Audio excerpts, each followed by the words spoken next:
Hello, welcome, good morning. This is the IESE Business School Global Alumni Reunion 2006. We're broadcasting live today. Throughout the day, we're taking you backstage with interviews with our alumni, interviews with our VIP guest speakers, and live with many of the fascinating sessions that we have lined up with you for today. The theme of this year's Global Alumni Reunion is Be the Change. Now, of course, as you know, IESE isn't just Barcelona. We are a global business school. We have a global community that spans five continents. So we're going to go now live to hear from our campuses in Munich, New York, in Madrid, and around Asia. Hi from the New York campus. Welcome to the GAR. Hola todos del campus de Madrid. Hi, I'm Dongmei from IESE China. Hello everyone, and a warm welcome from the IESE Singapore office. Greetings from Hong Kong. Hello from IESE Tokyo office. Hi everyone, this is Camille from the Singapore office. Welcome back to Barcelona, and I hope you have an amazing time at the Global Alumni Reunion. Das Team vom IESE Campus in München grüßt alle Teilnehmer der Global Alumni Reunion. So a warm welcome again to the Global Alumni Reunion going live here from Barcelona. As you can see, we have 2,000 alumni joining us here from all over the world. Will be many, many more following us on live streaming throughout the course of the day. We're going to go now to the main event where we have an exclusive, never before seen video exclusively for you, and opening remarks from our new Dean, Franz Hoykamp.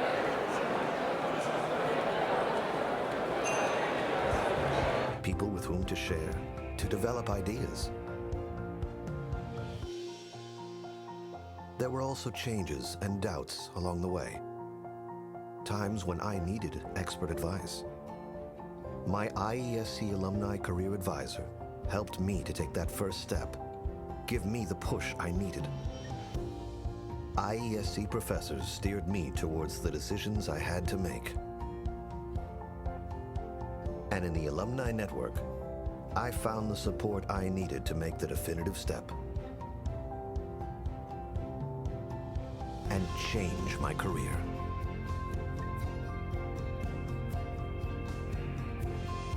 Many years have gone by, and my children have grown up, but my story is still tied to IESE, which is why I want to share it today with other alumni.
Tengo.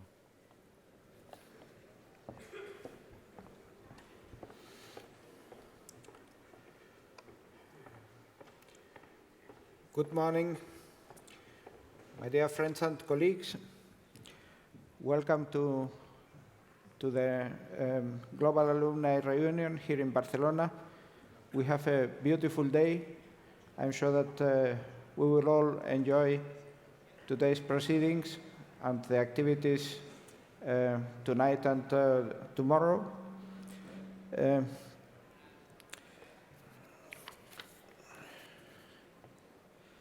This year, we are almost 2,500 alumni registered for the event from 57 different countries. A very special welcome to all of you, and particularly to those who are coming from abroad. I would like to take the opportunity to also thank the many sponsoring companies that have collaborated in the success of this year's event. And a special mention also to the team of the Alumni Association under the leadership of Javier Muñoz. They have dedicated a tremendous effort to make this reunion a great success, and we are very thankful for their effort.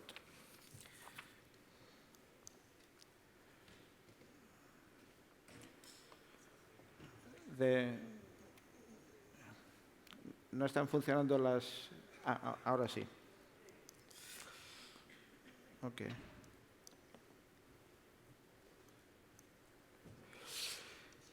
The main pillars of the Alumni Association are the learning program, as you know, career development, networking, supporting the school, and a few others.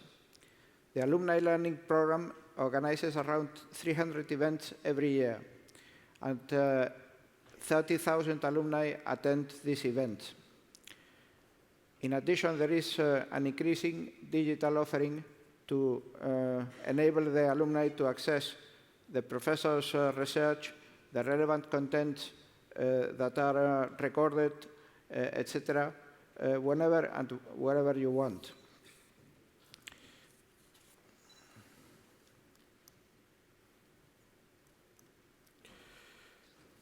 In career development, we launched a new service of career management advice, which is being tremendously successful. There is a network of 18 career advisors with extensive experience in executive search and talent development, and they provide insights about the alumni career plans. Last year, more than 1,000 alumni had these individual career meetings with our career advisors all around the world.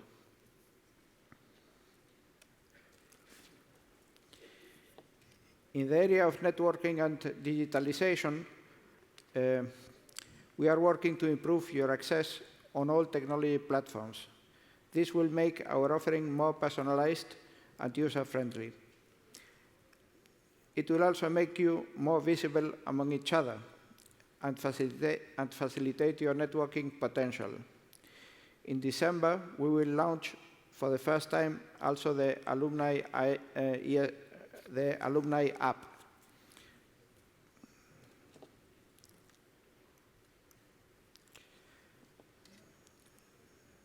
"86% of today's participants are members of the Alumni Association.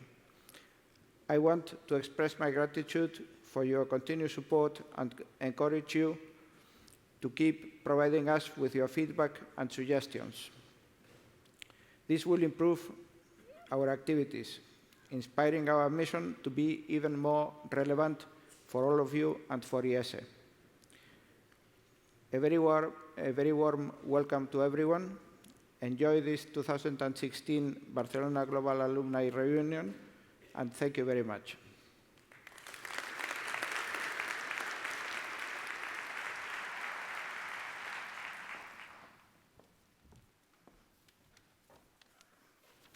Good morning, and welcome again to our Global Alumni Reunion. It's so great to see so many friends here. We all want to live in a positive new era, don't we? But we can't wait for others to lead the way. We must be the change. The academic program of this year's reunion is designed to demonstrate that each one of us can play a critical role in transforming the world. We have selected areas in which change is happening. However, our purpose is not to learn about those changes, but to gain inspiration from leaders who are making change happen, from scientists who are radically transforming healthcare by bringing together man and machine, from economists who are shaping the geopolitical environment in which we live through their work at public institutions and universities, from business leaders who are guiding their organizations through the transformational journey of internationalization, from entrepreneurs who are creating employment and wealth for all of their stakeholders, from leaders of the digital transformation affecting our industries, companies, and personal lives in pervasive ways. Let me finish by thanking my colleague, Professor Nura Mas, and all those at IESE's Alumni Division for their enthusiastic work to build this program. Our special gratitude goes to our guest speakers, some of whom have traveled a long way to be here with us today. We are thrilled to embark upon what we trust will be an inspiring day. Yes, our guest speakers are the change. You and I can also be the change and lead the world to a positive new era for all of us. Thank you and enjoy the day.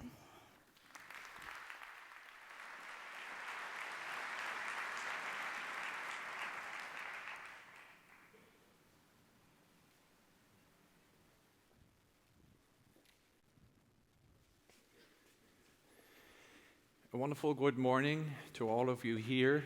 It is great to see you. I know some are still registering coming in, but as you can imagine, from a German dean, we expect this session to start and end on time. So I will try my best, and I'll take a few minutes to introduce and discuss some of the developments that I think are important at the school. And let me start with a topic that connects the past, the present, and the future.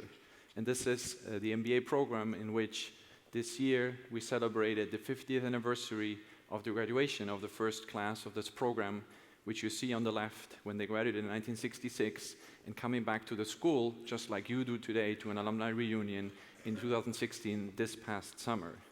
And this MBA program is also the future. We are working on strengthening it in many ways. And maybe the most relevant news item on this is the fifth section that we just started in September, so that we now have 350 MBA students from all over the world, from more than 60 countries, coming in to study in Barcelona the full-time MBA.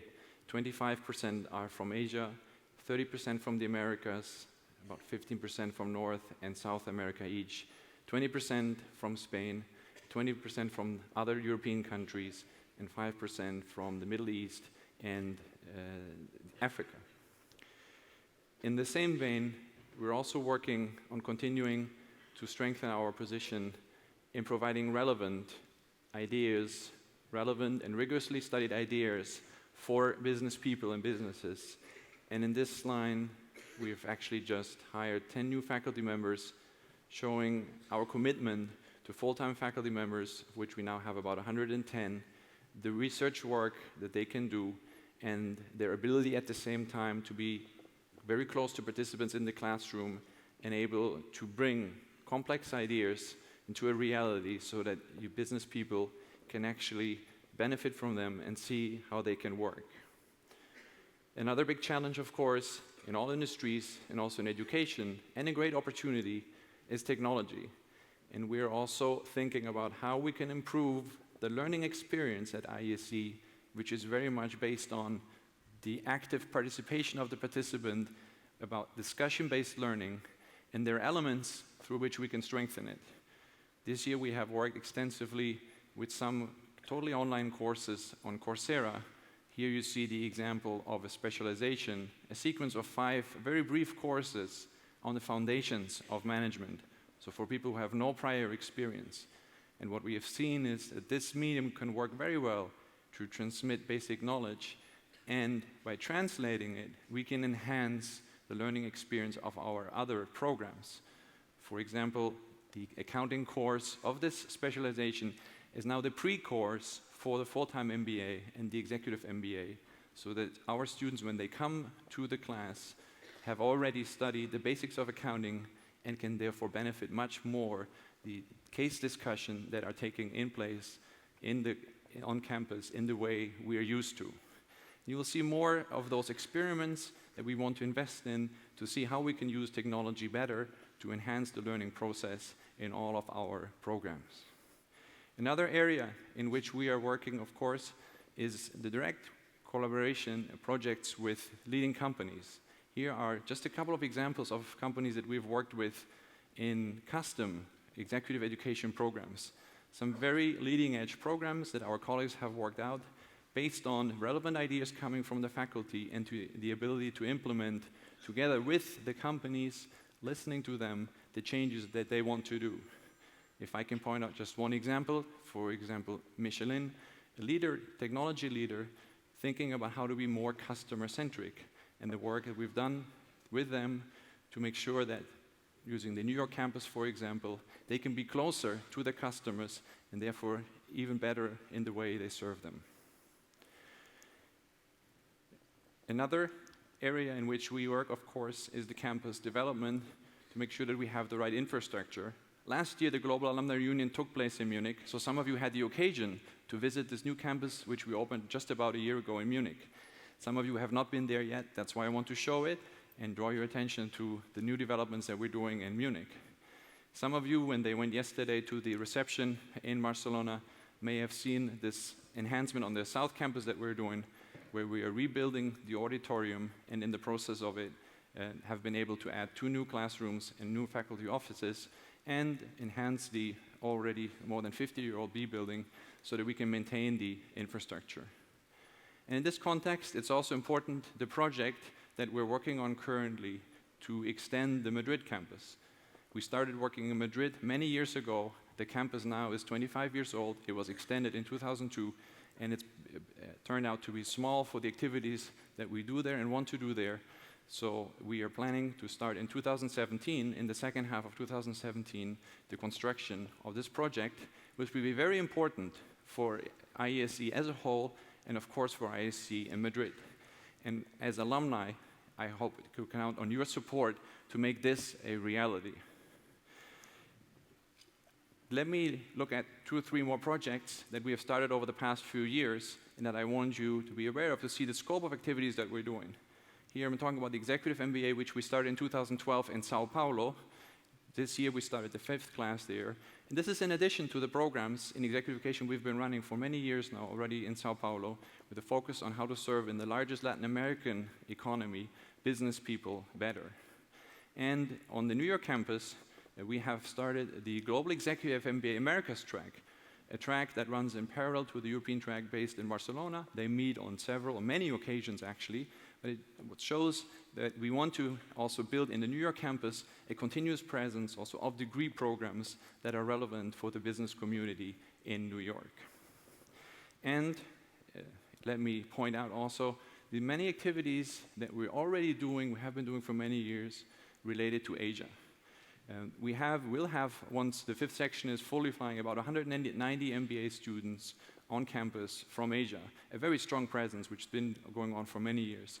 We're working in custom programs with Asian companies, and a few examples I just put here on the right of Lixil, Swire, Komatsu, Nissan, and there are other companies with which we've been working and we are working currently, leading companies in the Asian context.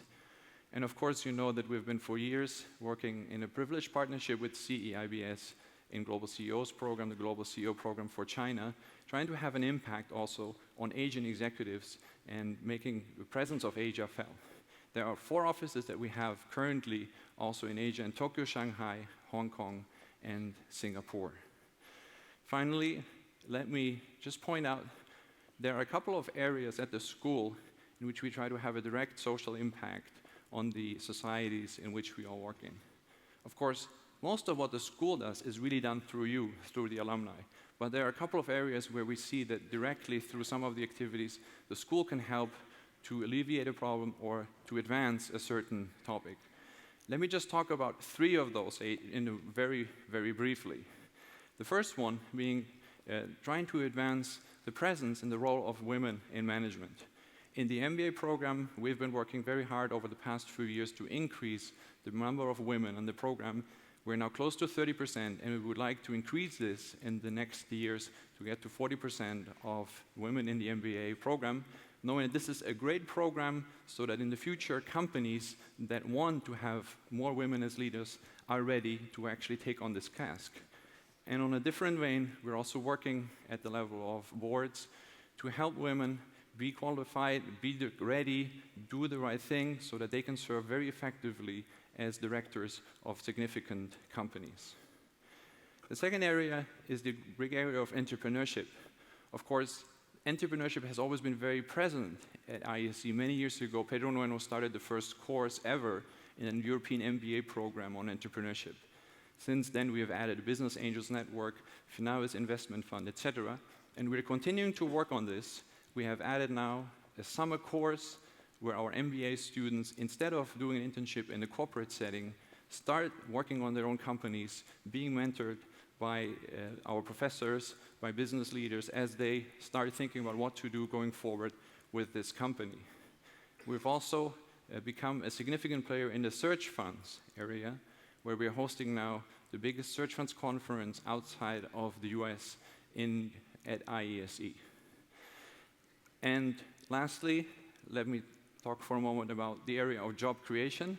Of course, unemployment, and specifically youth unemployment, is a big problem in many countries, specifically in Spain.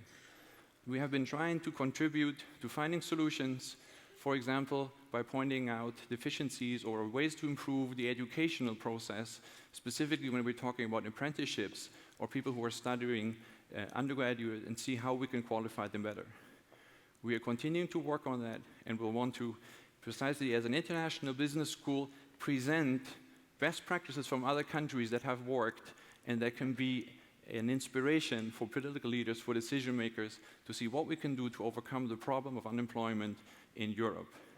And in this same vein, we're also working on offering programs, a mentoring program precisely, for very small companies with less than 10 employees, in which we want to actually employ alumni who can be, in many ways, great mentors, because if very small companies do well, can hire a few more people, many of the job problems we're facing today will immediately disappear. And of course, as you can imagine, and this is something that also as the incoming dean I want to point out, all of what I'm presenting today, I did not start this, so I also want to take the occasion, of course, to point out that through Jordi's leadership over the past 15 years, all these projects have started, and I want to exactly.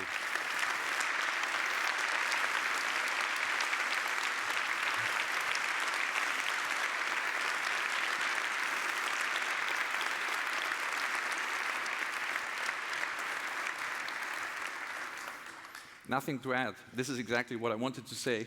And as we come to it, I want to point out, of course, that at the center of what we are doing are, of course, our participants and then the alumni are you, really. This is what we're all about. This is what we want to do.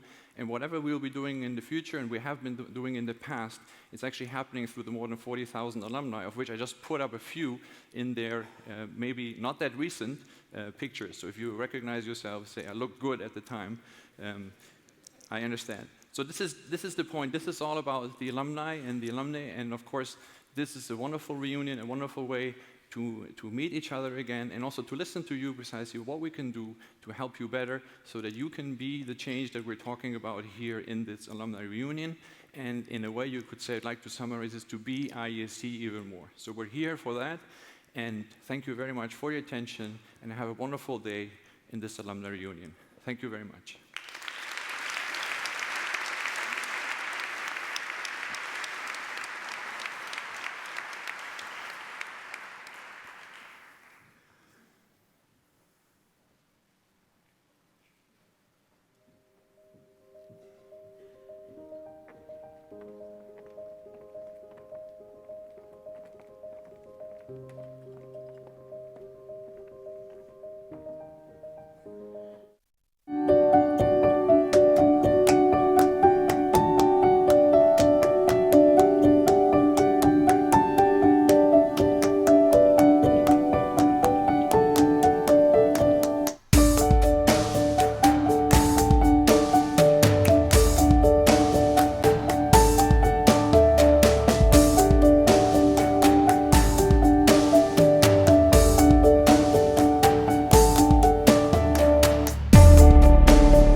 Welcome back to the IESE Global Alumni Reunion. We're going live here during the course of the day, broadcasting direct from Barcelona, behind the scenes with interviews with our alumni and our VIP guest speakers. We'll be with you throughout the course of the day, so don't go away. Live with me now on set, I have the first interview with two of our alumni. I have with me here Valentino Confalone. I hope I pronounced that correctly. Yeah, perfectly. I have. Thank you. You're the head of Europe with Dompe Biotech, and you are an MBA from IESE Business School. Next to you is Luca Ferraro. Luca, you're a consultant with VMI Collective. You're a mentor also at Connector Startup. Luca, you are a global executive MBA of IESE Business School. Okay, so welcome to you both. Very good morning to you both. Valentino, perhaps I could begin with you. You have a long career in the pharma and the biotech sector. How would you say that your sector, that the industry, is being revolutionized by the digital revolution? Yeah, really the whole industry went through major transformation in the last 10 to 15 years. And the digitalization definitely took a huge part of it, but more broadly also it was biotechnology combined with that really transformed the industry in a radical way. There have been a number of technologies that allow this transformation to take place, from nanotechnologies, stem cell, also gene therapies. There's a number of things that transformed the way the industry became productive in finding new solutions for serious unmet health medical needs. Imagine there are areas like oncology, like ophthalmology, like neurology, vaccines that got completely transformed by the productivity that the industry managed to have in the research and development, bringing new solutions to patients. Something that just 15, 20 years ago seemed not possible anymore. It was really a drought in innovation, and then instead in the last 15, 20 years, a whole new wave of solutions for patients arrived.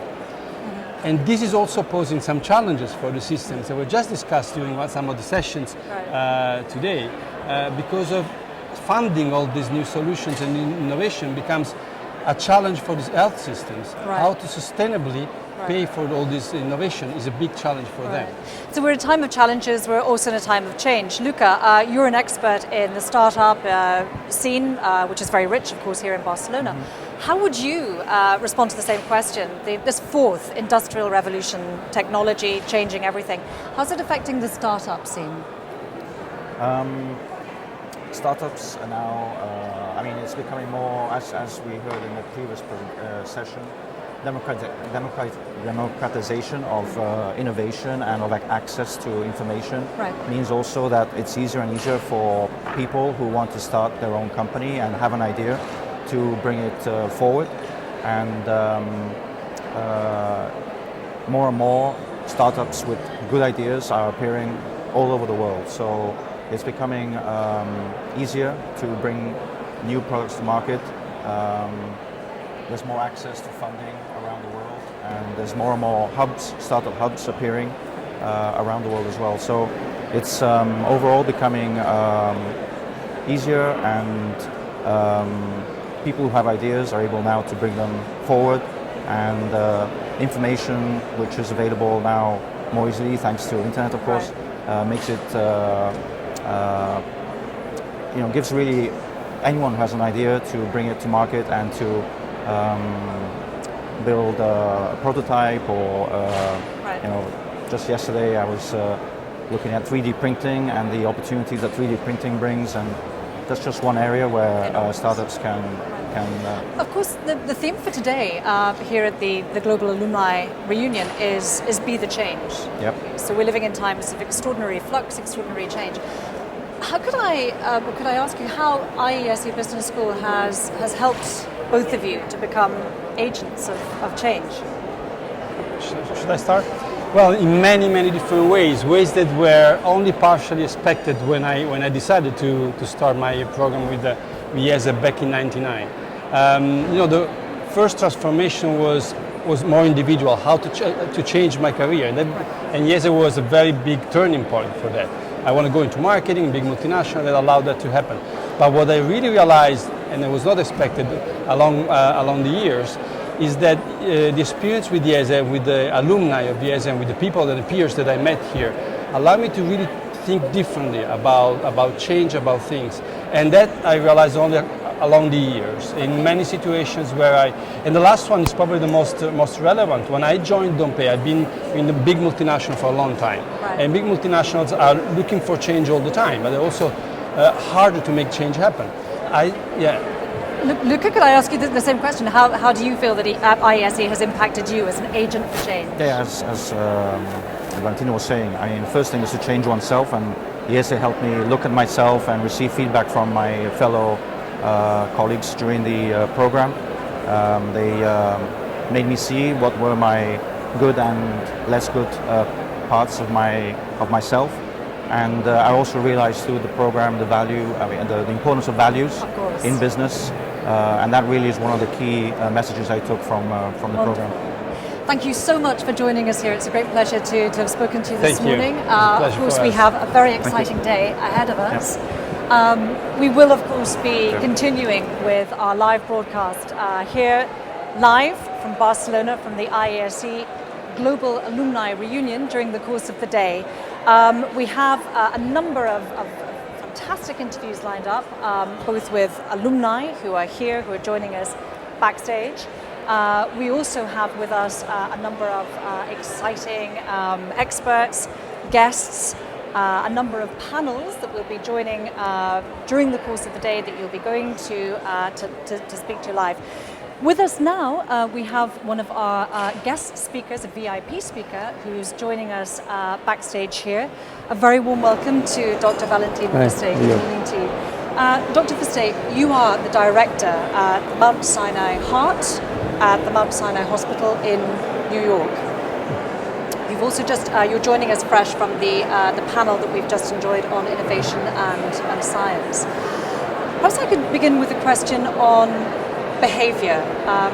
You've argued that heart disease is directly linked to human behavior, and yet behavior is something that is very difficult to change. Perhaps you could tell us more about that. Well, no, the problem here is that cardiovascular disease, which is the #1 killer today, has a lot to do with misbehavior. I'm not criticizing, but cigarette smoking, obesity, lack of exercise, hypertension not treated, these are aspects that we could do something about it. And unfortunately, we are not having, as physicians, the impact that we would like to have. So the question is, how do you make people to be aware of the risks that these factors carry with, and how they can change lifestyle? And I think it's possible. First of all, we believe that the ideal age is very young. It's like children very young, age 3 to 6, where you can really educate them, as we are doing with 70 hours of education on health as a priority. And the children carry this through. Thus far, we are following them until age 20. Right. Those intervene. And we have a short follow-up thus far, but it appears to work. So I think this is the ideal age. Children capture what you tell them, and they carry through. Now, in terms of the, go ahead. No, I was going to say, it's interesting that you talk about children, you're talking about the younger generation. Of course, we have the millennials, we have Generation Z, we have generations coming up who are digital natives. I understand that you've created an app at Mount Sinai, which is an app that helps people, it helps to educate people. Well, this is more for the adults. Right. And this is an app that basically what we do is I explain the risk factors.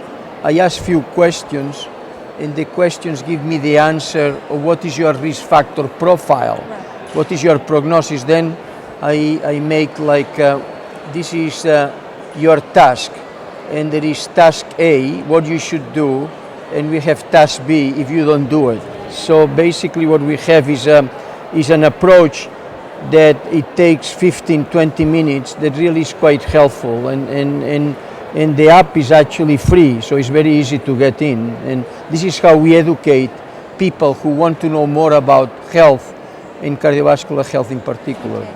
I understand that you also, from Mount Sinai, you have an initiative entitled Healthy Cities. Perhaps you could tell us what Well, that this is different, What we are doing is we have a city here in Catalonia, Cardona, where we are trying to move the city into health from many avenues. And if this works, it will be a concept that can be carried out to other cities. We deal with children there, with adults, with grandparents, with pathways to run, with soccer field, with a new auditorium for education. It's really to create an environment or a culture that is with health. I hope we succeed. It's a great challenge, but I think it can be done. Of course, we're here with the Global Alumni Reunion. We have 2,000 alumni with us. Any last words of advice for business leaders? Is there something that business leaders can do to be promoting Well, I general think health? business leaders have the responsibility to do something for society other than their business. I always tell this to the medical community. So I think what I would say is to please put a little bit of effort to make things better. Start with your family. Start with your corporation, for the employees, that they can have a system of health, and this will then be transforming and growing. So my view would be is an issue of responsibility, not only yourself, but even with the environment that you work. And I think that's the best way I would start. Dr. Fuster, it's been an absolute pleasure to speak to you. Thank you very much indeed for joining us here live. Thank you. Okay. We're here continuing with our interviews at the IESE Global Alumni Reunion. We have a number of interviews lined up throughout the day. We're going to be speaking to alumni, we're going to be speaking to our VIP speakers, our keynotes, and our panelists. So do stay with us during the course of the day. Next up we have Professor Nuria Mas, who's joining us live on set. Professor Mas, you are, in fact, the Professor of Economics here at IESE Business School. You are the Jaime Grego Chair of Healthcare Management. You're also, of course, the Academic Director of this year's IESE Global Alumni Reunion, together with Professor Africa Ariño. How's it going? It's going really well. We started with a very good start, with a lot of motivation, I would say, to really foster this change that we are looking for in this edition. You say this change that we're looking for in this edition, of course, the theme of this year's reunion is Be the Change. Why this theme and what does it mean to you? In previous editions, we've talked a lot about the changes for the future, the new technologies, but this time we really wanted to put the focus not so much on learning from already very interesting experiences of people that were already the change, but on pushing for us to be the change, because that's really it, right? It's in our hands, whatever we make of the future. So that was why we were taking this action-oriented thing. And we're living, of course, in changing times. There's all sorts of challenges ahead of us. So your message would be, if you could distill it into one message, difficult to do, for our 2,000 alumni who are here live and others who are following us on streaming today, what message would you share with them? I would say the one that I said before, it's really in our hands. Whatever we make of the future, it's in our hands. We can change it. And actually, Dr. Fuster already said it in the talk that he just gave. You can start small and this can have a very big impact. So I would say we are the ones that can do it. And of course, I would also say not any change could do it. You have to think about the positive change for the society and for the people. Right, okay. So we have a very busy day. We have a crammed academic agenda. Of course, we have the running event that we're doing tomorrow. Yeah. Can you talk us through some of the lineup, some of the sessions, the panels that are waiting for us today? Yes, so we just saw the one on science and innovation. In particular, we focus on the big changes that are taking place in healthcare and how this can affect the future of the whole society. Now we are having the panel on geopolitical and economic risk, which is more important than ever. I would say that right now, in the context in which we are, companies cannot ignore the geopolitical context in their decisions. Then we are going to see a panel on internationalization, how to drive the internationalization of your company. Then we'll talk about entrepreneurships with people that are real entrepreneurs already that have done it. And finally, we will conclude with the digitalization and the digital change. So we have a fantastic lineup. Well, a great day, a great event. I wish you very good luck with the rest of the day and good luck with the panels. And I hope everybody enjoys the GAR that we are preparing. Thank you. Thank you for joining us. So, so there you have it. The first of our interviews. We've spoken to alumni. We're speaking to our panelists. We're going to be continuing during the course of the day, broadcasting live for the very first time from Barcelona. We're going to be leaving you now, taking a short break. We'll be back with you at 11:30. Before we leave you, we'd like to share with you a short video, something that's never been seen before. It's an exclusive video and you're going to be the first to see it, so don't go away.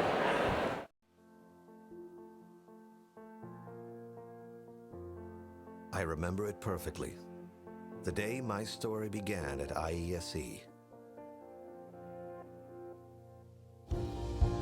A story that changed my life. A story full of special people. People I'm still in touch with.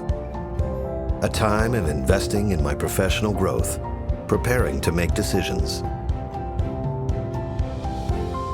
And a time of enormous satisfaction.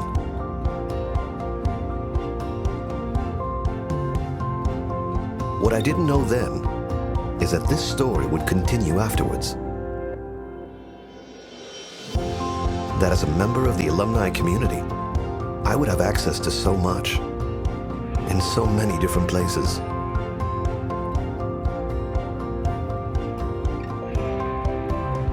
I discovered all the opportunities open to me to keep on learning and to meet other alumni, people with whom to share, to develop ideas.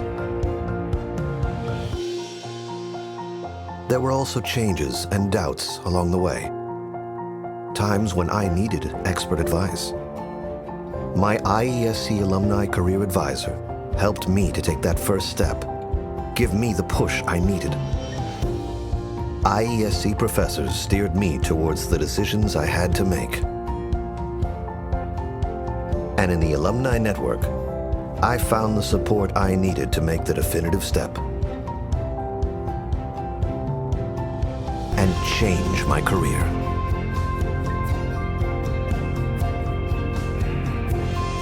Many years have gone by, and my children have grown up.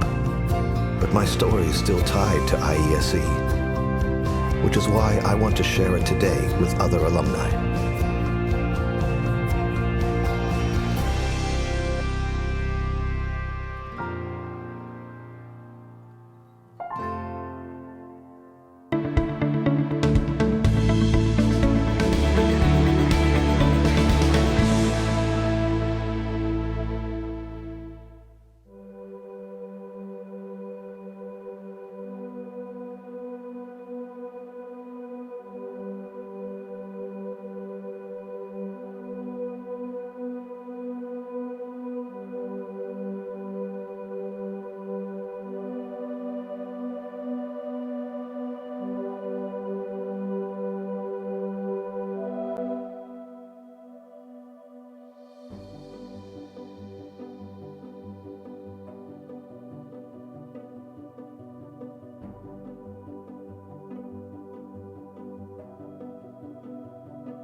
Welcome back. We're here going live throughout the course of the day at the IESE Global Alumni Reunion 2016. We're going to be broadcasting interviews with our alumni, with our panelists. There are 2,000 alumni live here in Barcelona with us today, and many more following via social media, via streaming. Of course, don't forget, you can also be following us today live on Facebook Live. So I have with me two of our alumni. Very good morning to you and welcome to the Global Alumni Reunion. I have with me Stephen Hickson. You are the Chief Financial Officer at AccuWeather. You're also an MBA from IESE Business School. Good morning to you. Good morning. Next to you is Maite Piera, if I pronounced your name correctly. Okay. Yes. Maite, you're an executive coach and career consultant here with us at IESE. You're also an MBA. Yes. So a very good morning to you. Stephen, you are the CFO at AccuWeather, so I think it would be quite remiss of me not to ask you if you could tell us what the weather's like in the States this morning. Well, it's lovely here, as it always is. This is a great place to be in November. What we're looking at is we're going into the winter now, and we're expecting it's going to be a very tough winter this year. So it's going to be good for our business. Okay. Both of you are involved, obviously, in global leadership. The theme of today's IESE Global Reunion is Be the Change. We're talking about positive leadership. We're talking about global leadership. Stephen, perhaps I could begin with you. What do global leaders need in today's business environment in order to succeed? Well, I think first of all, they need to be very curious. They need to be open-minded. They have to want to learn. They have to want to adapt and be a part of new cultures and new situations. But I think what brings it all together is they have to have their base of ethics and their sort of moral compass. That's very important because you're going to be put in a lot of different situations and you're going to be doing business in countries where they have different standards. And so you have to fall back on your ethics and your guidance and your moral compass so you don't end up in some very compromised or difficult situations. And I've had to call on that certainly, and that's part of what they teach here in the curriculum at IESE, and that's critical. Leadership with integrity. Abroad. Yes, absolutely. Okay. Maite, your area of specialization is mentoring and coaching. In terms of mentoring global leaders, would you say that there's a specific time in people's careers where they need mentoring or coaching more than others, or not? Yeah, I would say that in today's world with lots of change, lots of globalization, leaders need constantly to be very flexible, very open-minded, very global. And I think that they need constantly to be refreshing on the new skills. I think everything is moving so fast that you really need to catch up with times, with digitalization and all those things. So probably, there's always a moment for executive coaching right now. Right. For deep reflection. And your own reflection, to focus, to refocus on what is important for you, and just to keep, the focus. Because I think it's very easy to get distracted by many things that are happening, many new trends, and probably you need to go back to basics and what is it that you want and how you can focus again towards the career that you want. Okay. Something that we talk about at IESE is having a global mindset. We are a global business school.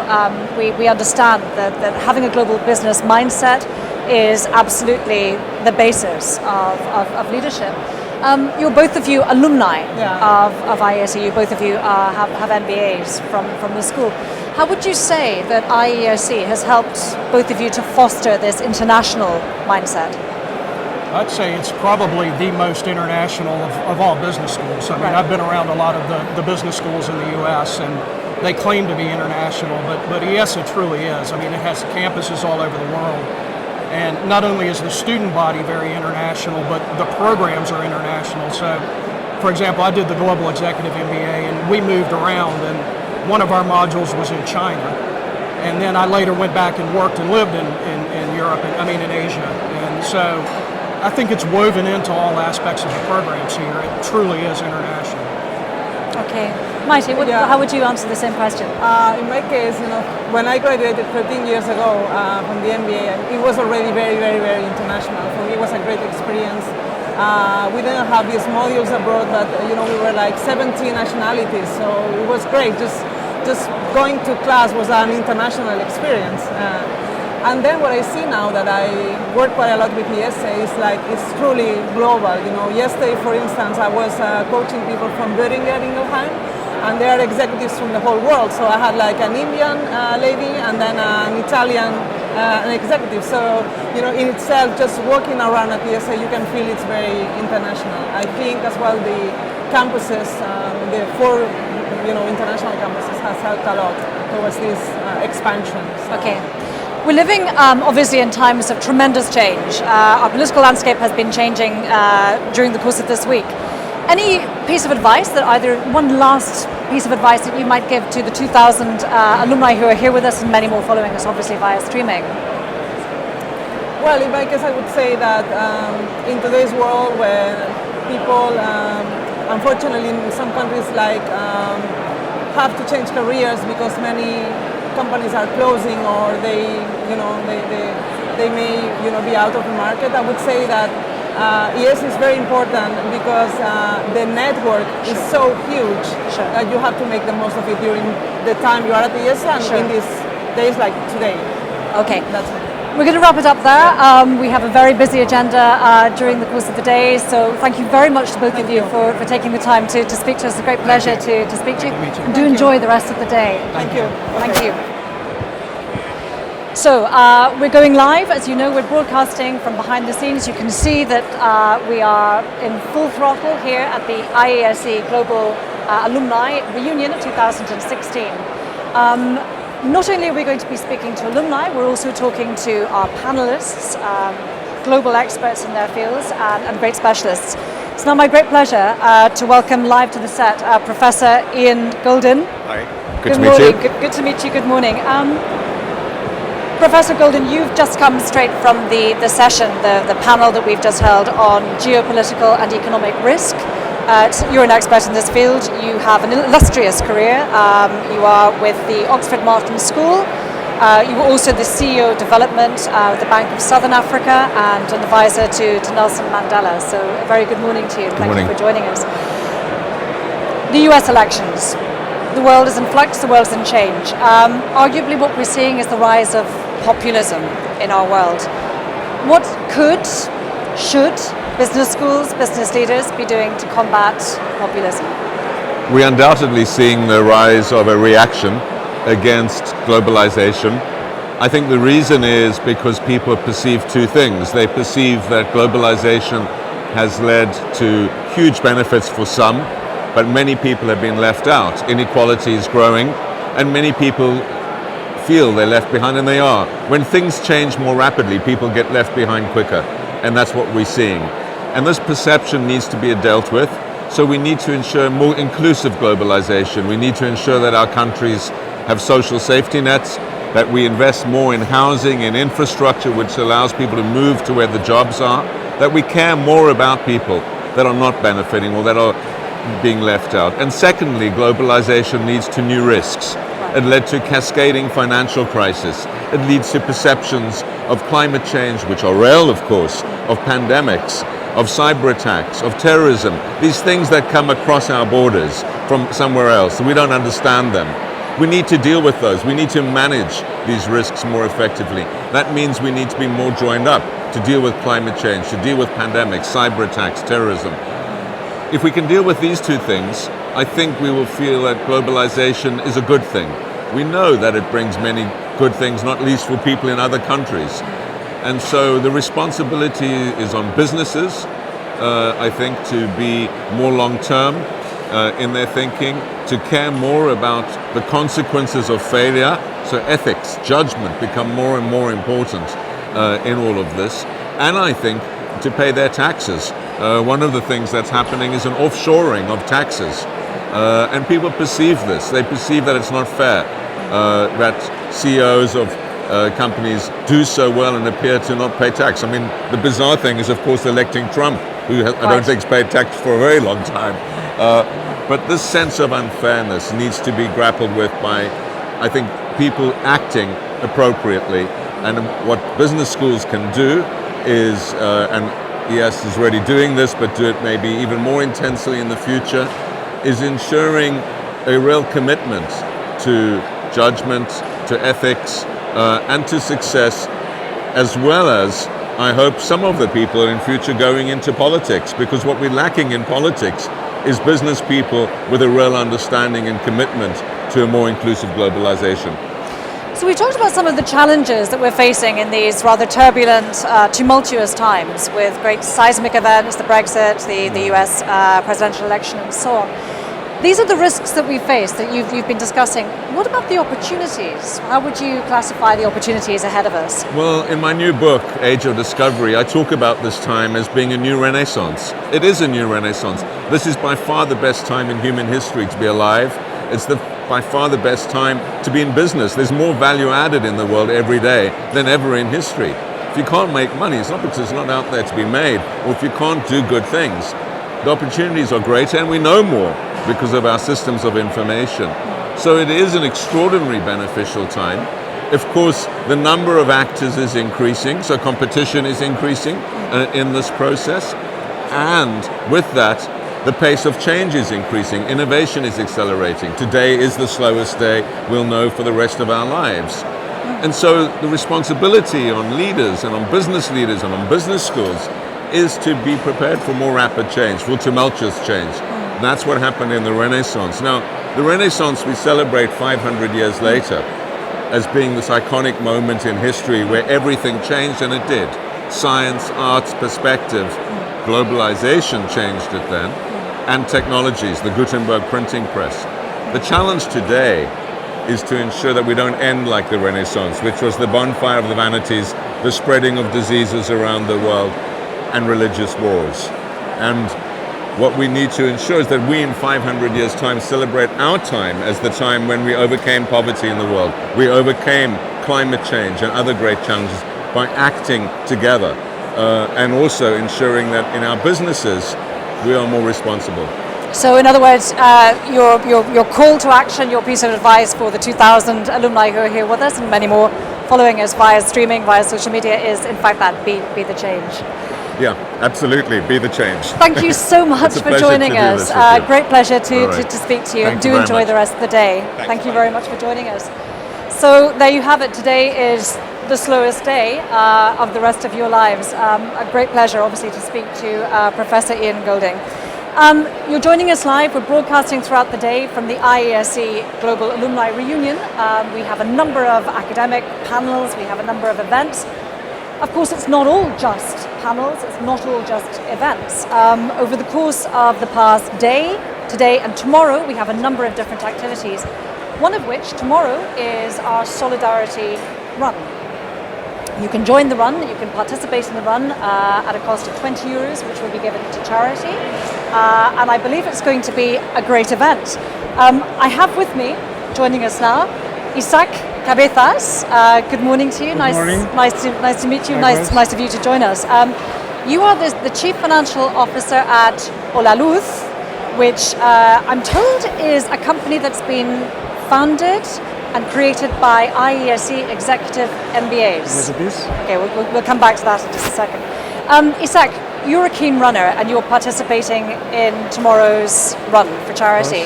How are you preparing for the run? Well, preparing for the run is, I would say, is both important to do it physically and mental as well.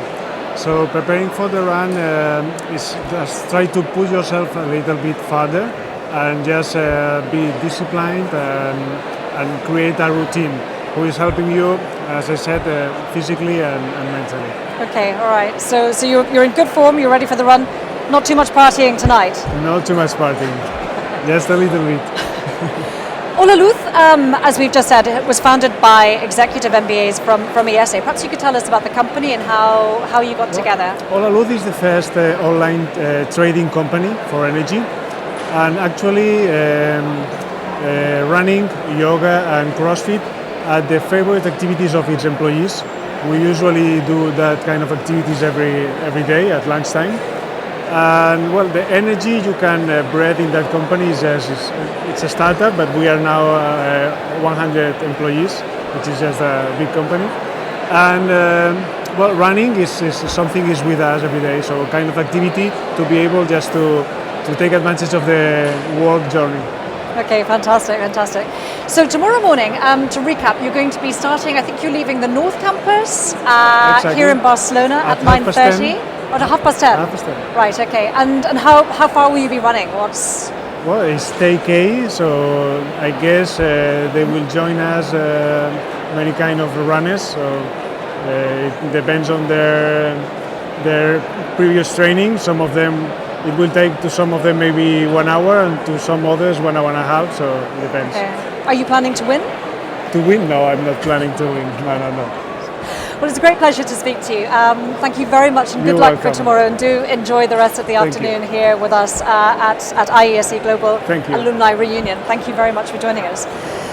Okay, so we'll be taking a short break now. We'll be back at 12:45 Central European Time with more interviews backstage with our alumni, more sessions with our panelists. So do be sure to come back at 12:45 CET and join us live here from Barcelona at the Global Alumni Reunion 2016. Don't go away.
So a very warm welcome back.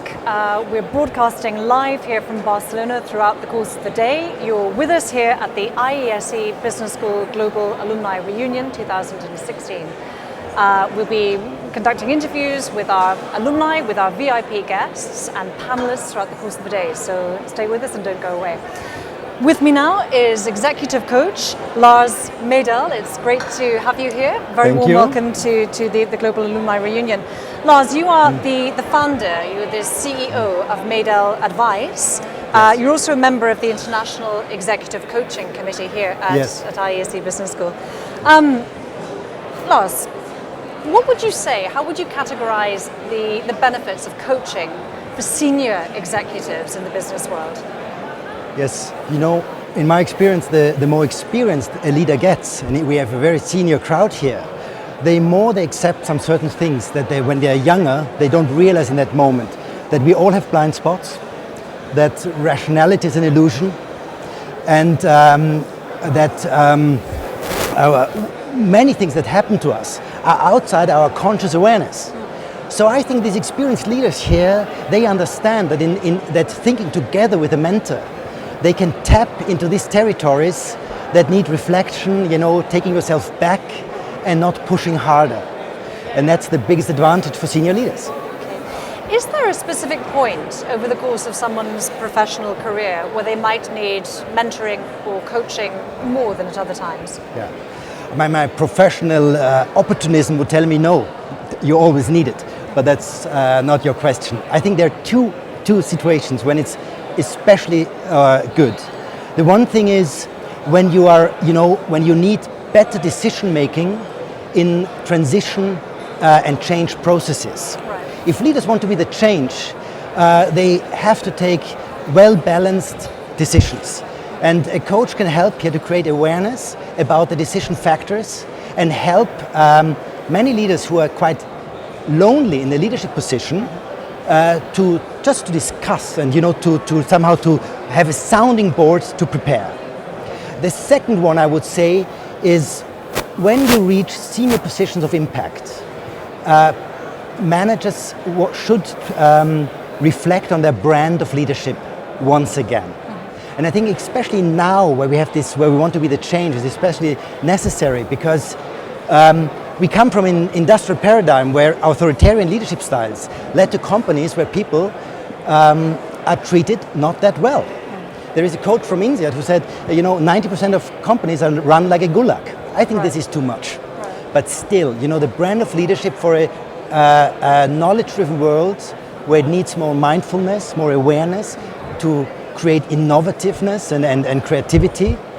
And that's the moment. So we've talked about companies, we've talked about senior leadership, senior executive positions within companies. What about entrepreneurs? We're moving shortly to the panel on entrepreneurship. Yes. Do entrepreneurs need to be mentored? I think it's a very important part to start early on, having a sounding board when you start a company, when you're a young entrepreneur especially. I work with many startups in Vienna and then in Germany and Switzerland, and I think what they need most is to create a corporate culture that people like and where they keep and retain talent. This is something they don't think in the beginning when they become entrepreneurs.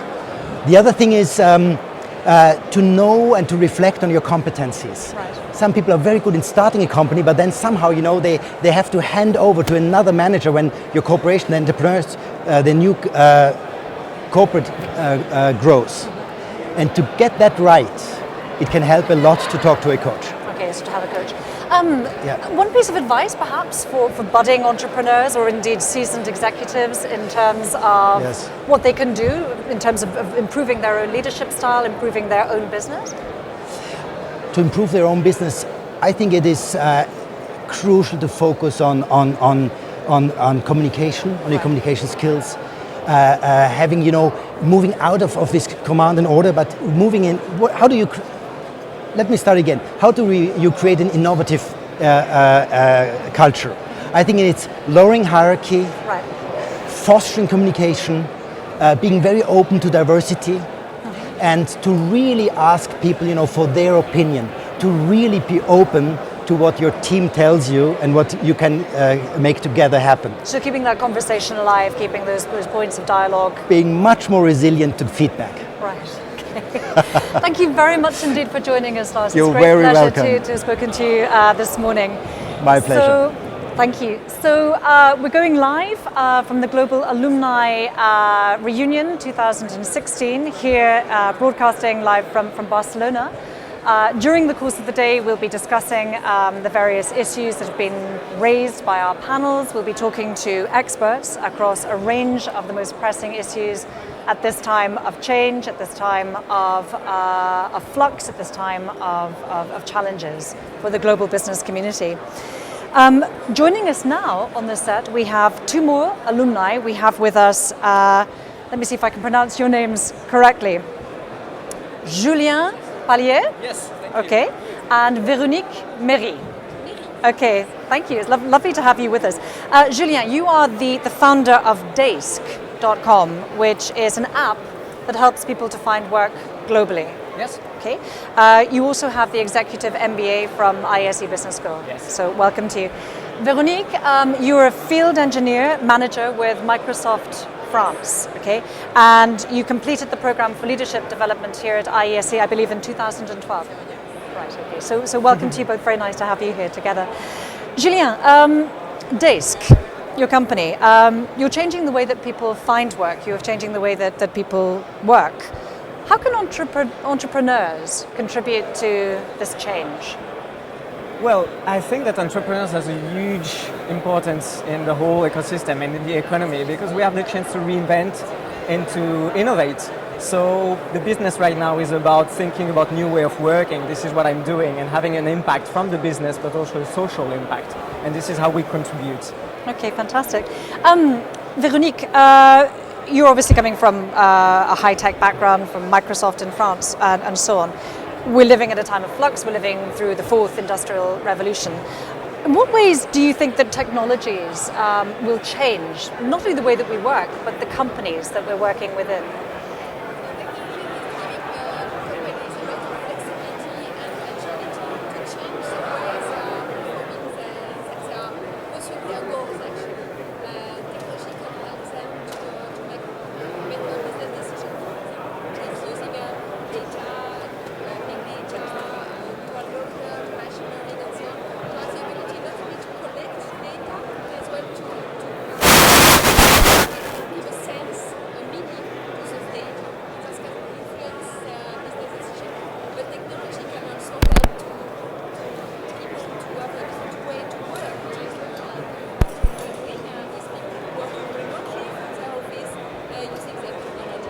Okay, I've been told that we have a technology problem at the moment, so we're going to stop right there. We apparently, I think our microphones aren't working. I can barely hear you. Okay. Here it goes.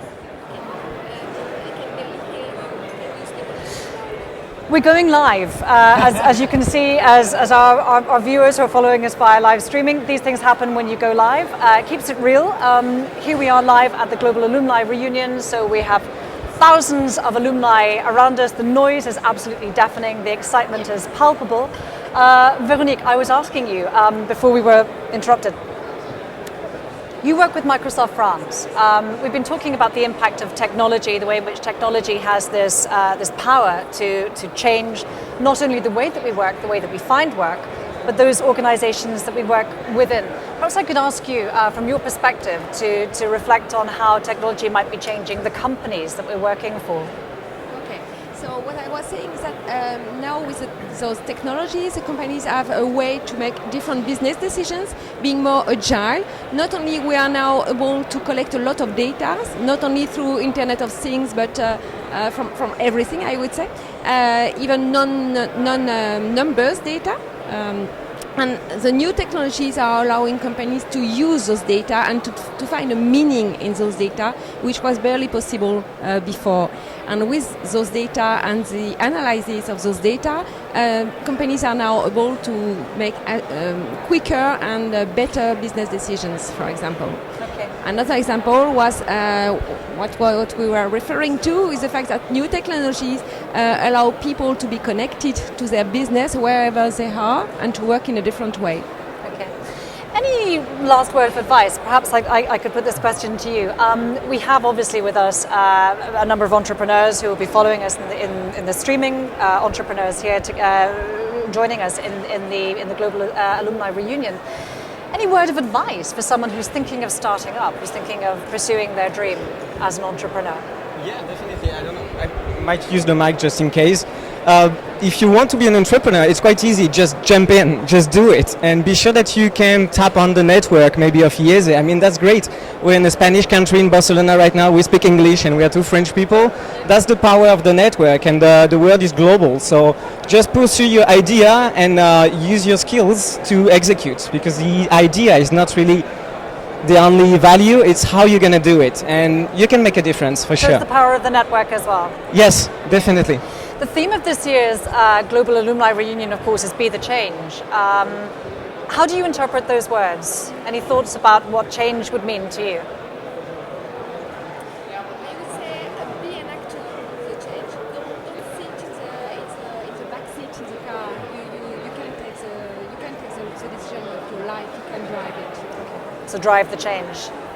Yeah, it starts with you, and what you're going to do for yourself and for your surroundings and for your peers is going to impact and have a ripple effect on the world. And with what's happening right now and in the last days, I think it's important to think that we can make a difference, starting with us. All right, okay. Well, you're both alumni of IESE Business School, so we've prepared a short challenge for both of you, a sort of a game. What we would like to do now is to show you some photographs of some of your professors that both of you will have had in the classroom here at IESE. These aren't necessarily recent photographs. These are photographs that we're going to be showing you from several years ago. And the challenge to both of you will be to see if you can identify your professor. So let's take a look. Okay, here we have handsome chap. Is this A, Jorge González, B, Carlos Sanchez Runde, or C, Professor Brian Leggett? I have an idea. Okay, so Julien, over to you. Who do you think it is? Brian. Is it Brian Leggett? Okay, let's take a look and see if you are correct. Yep. And there we have the answer. He hasn't changed at all. It is Professor Brian Leggett. All right, okay. So let's see. We've got one down, a couple more to go. Let's see if we can identify this gentleman. Okay, could this be A, Rafael Fraguas? Could it be B, Antonio Argandoña? Or is it C, Juan Carlos Vázquez Dodero? Any ideas? Any ideas, ladies and gentlemen? I would say A, Rafael. Rafael, okay, let's take a look and see if you're right. Correct, well done, well spotted. So that is indeed Rafael Fraguas, professor here at part of the IESE faculty. Okay, moving on, let's see, we have one more challenge. Is this A, Joaquim Vilá? Could it be B, Evgeny Kaganin? Or is it C, Pascual Berrone? Any ideas? Joachim. I'm not sure. So we're not sure. Okay, so Veronique, we're going to go with Joaquim and see if you're right. Correct! Yay, well done. Okay, quite right. That is Professor Joaquim Vilá. Okay, and I believe we have one more photograph. Okay, this is a difficult one. This one apparently is easy. Is it A, Stefan Stremers? Is it B, Ahmad Ranema? Yes, or is it C, Sebastian Reicher? And we have a unanimous vote for? Correct. Okay, it is correct. The right answer is B, Professor Ahmad Ranema. Any memories of your professors from your time at IESE? Any particular faculty that you have a fond memory of, or one specific, but always like the energy that we're in the classroom every time. It's something that's not thought at any moment. It was the energy. Okay. And I'm missing that from the classroom, but it's something that I find every time that I'm connecting with IESE again. Okay, Veronique, what about you? Energy and humbleness as well. Those people are very humble and very keen to continue to learn. They are not, blocked in their convictions. They are still learning, and they are still pushing us to learn as well, with a lot of passion and energy. Okay, all right. Well, seeing as you've been such good sports and you've taken part in this challenge and we've overcome the technical issues that we've had to deal with this afternoon, what I'd like to do is to give you as a memento something to prize, something to keep, something to look at, perhaps something for your mantelpiece. Each of you will now receive your official IESE Business School mug. It's the same. One foot, they're exactly the same. So there you go. So that's your memento Thanks a lot. of the day, and great. thank you both for being such great sports Thank you. and joining us here. Okay, thank you very much indeed. So we continue to go live. We're broadcasting live here from Barcelona at the IESE Global Alumni Reunion. We're going to be taking you backstage throughout the rest of the afternoon.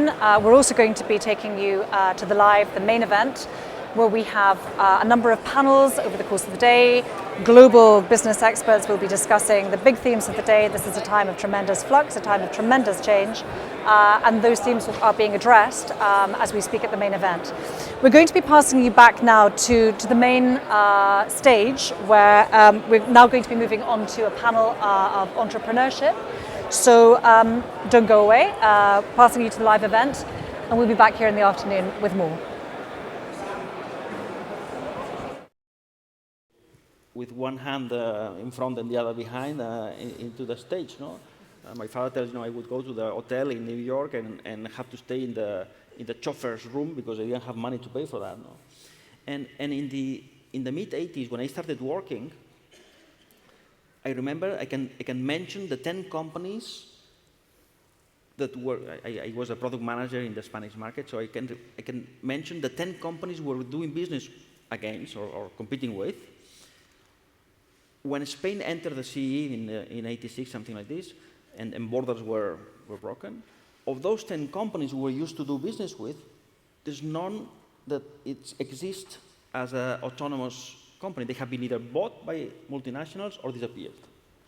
So, luckily, we did those moves, by my prior generation, very early on, and then we were able to overcome when borders were disappeared in Spain, and then everybody, all the multinationals felt comfortable and that it was a place that they could do business and was a safe environment. It was very difficult to compete if you had not faced before that type of challenge. No? So I'm glad that they took that decision, and we just had to do what we did, I think, for survival. So we just continued. Francis, how are African countries different from other emerging countries? I know that it's difficult to talk about Africa, as there are 54 countries, and at times, in fact, the questions came like if it were one country. But what's specific to African countries in terms of the challenges that companies face there? Yeah, Prof, I think Africa is one of the least understood continents. As you say rightly, it's a very complex continent. We don't realize just how complex it is. 52 as at last count countries with very different historical and cultural backgrounds. But I think Africa has a lot going for it.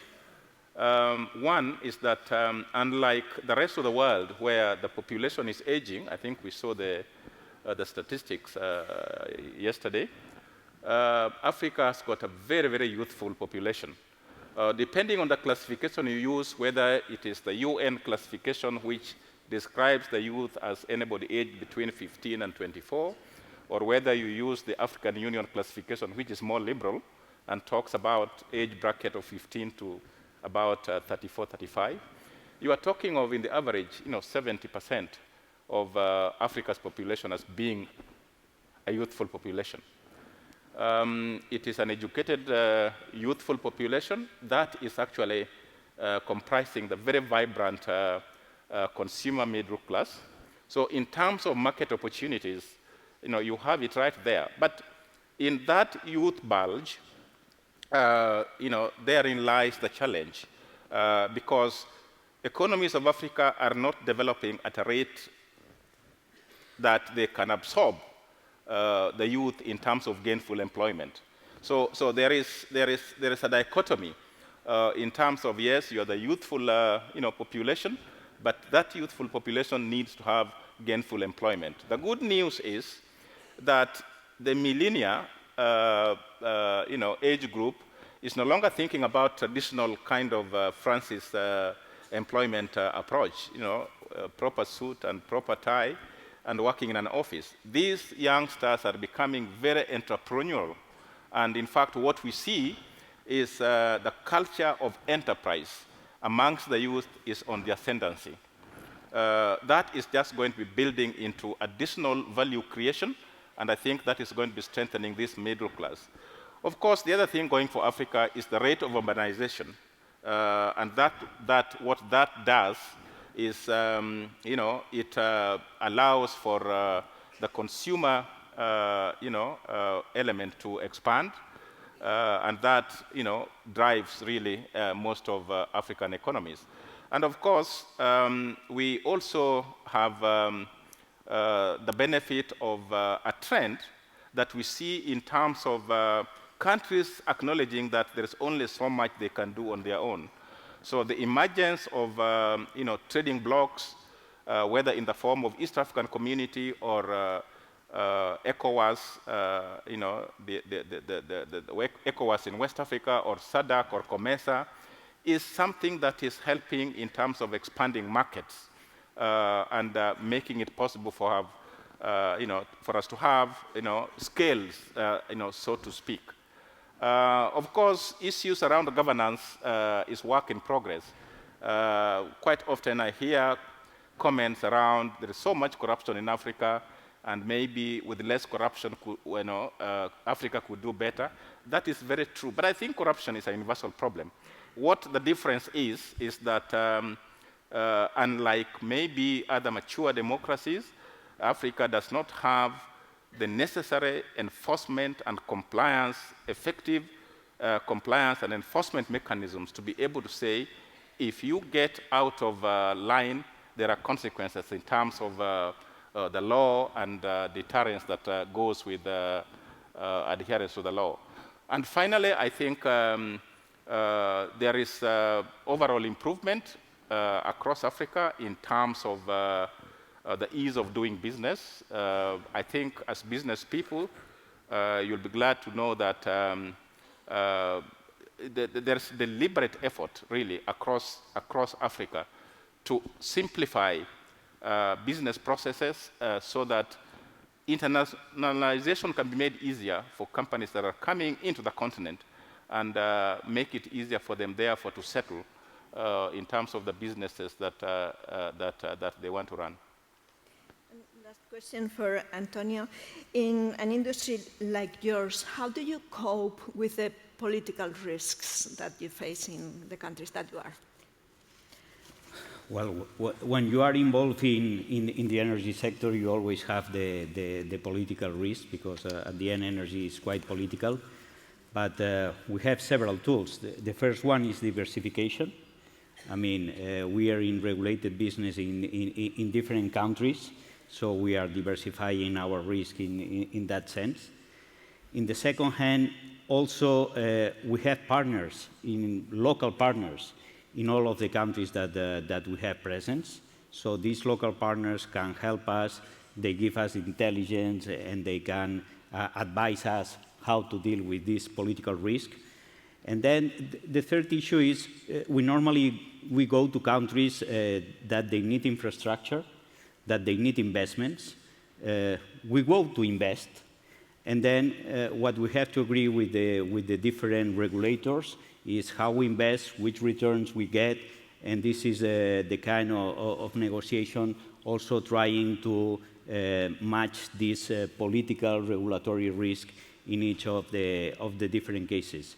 And also to have the best practices that we have in one country, trying to put it in other country, regulation issues that we have in one country, putting that solution to another country, and try to manage properly.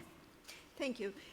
To conclude, I would like to ask each one of you, based on what you've learned from your experience, which is one message that you would like to leave with the audience so that it serves as a source of inspiration for us to want to be the change?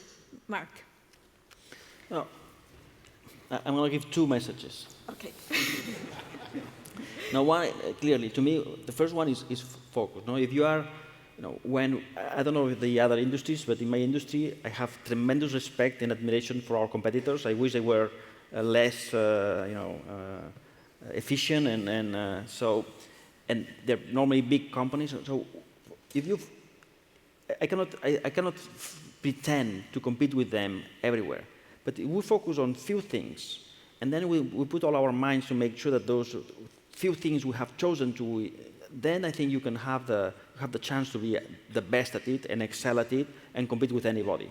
That I believe, that's what we've done, and that's what we will continue to do. The other thing is that to make this happen, every company says people is our asset, etc., but everybody does it differently.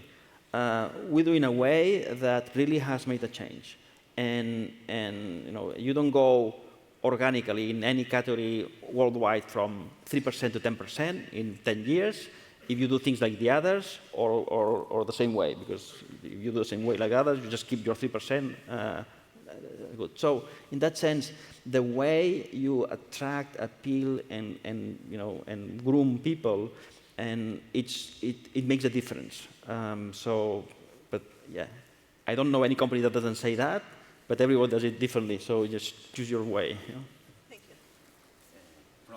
From my point of view as Gas Natural, I mean, our former chairman that he had retired 2 or 3 months ago, the actual chairman and our CEO, they always say the same. If you grow, you will be able to retain the talent. If not, people will leave.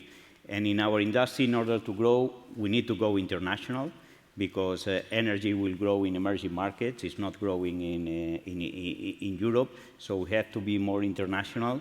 And in this sense, we can retain the talent and be patient. Be patient because it took time to go international. It took time to find the right opportunity. So we have to go as fast as we can, but we have to be patient. Thank you. Francis? Well, to me, really, given the intricate nature of the world that we live in, we have to accept that we are part of a global community. And as part of that global community, we have overarching challenges that we can only face if we act as a unit. In my own view, my argument around global citizenship requires that we accept that fact that we are part of a global community. We need to develop networks like we are doing here so that together we can move human development in a global sense and in the direction that it should take. What we do individually in that complex world that we live in will determine the direction that the world takes. And I think it is in that sense that we are saying that as global citizens, we have to think very seriously about our own perspectives of the global nature of the world that we live in and what it is that we can do to make it a better place and influence the direction that the world that we share together is going to take. So to me, Prof, my key messaging here is really, as leaders, we have a responsibility to influence the direction that the world takes, and that we can only do if we exercise our global citizenship. Thank you. Clearly, 3 strong leaders leading the way to change. They are the change, and we can also be the change. Thank you.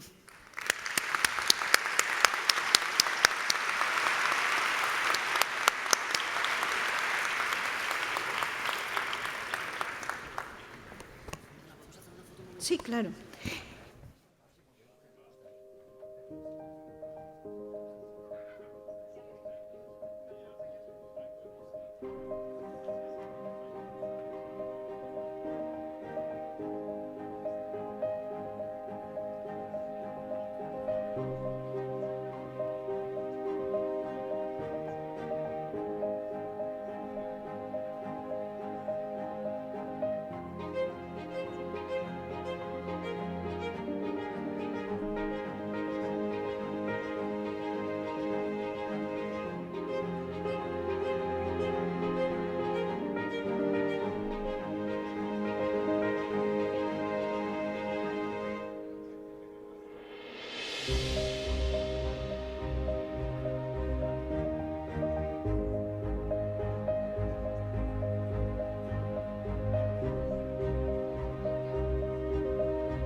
Dann sind schon 5 Minuten abgezogen.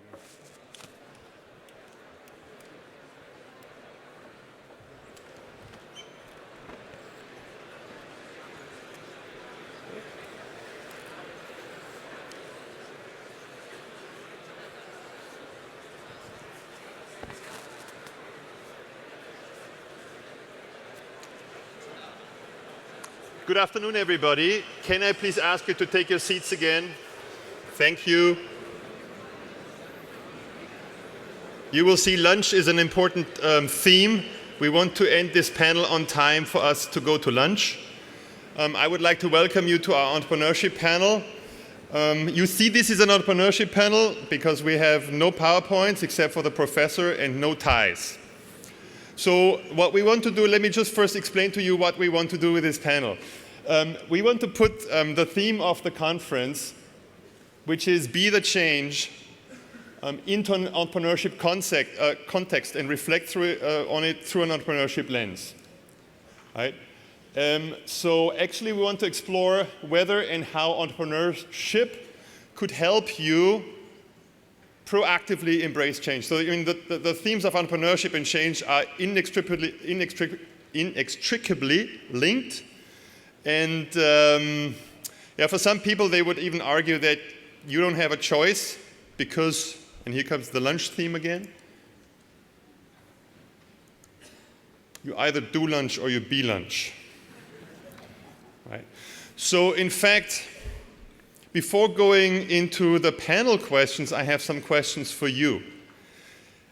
Did you all receive the app for the conference? Many of you. Did you see that we have questions for this panel, a poll? If you have already answered to these questions, that's great. If not, you get a chance now. You just open the app, and you go here in the app, and you go on the schedule. And you find for the schedule our session, which should have started at 1, so it's a 13:00 entrepreneurship. You click on that link, and you get a line which says, take the poll for this session. You click on that line, and you get entrepreneurship panel question 1. This is the first question I would like you to address, and it's either yes or no. Do you consider yourself an entrepreneur? Please take the poll now. Yes or no? I'll give you 5 seconds to find the link and to make up your mind. Okay, done? We'll display the results once we're done with the 3 questions. The second question is, do you actively foster and promote entrepreneurship within your firm? Do you actively promote and foster entrepreneurship in your company? Yes or no?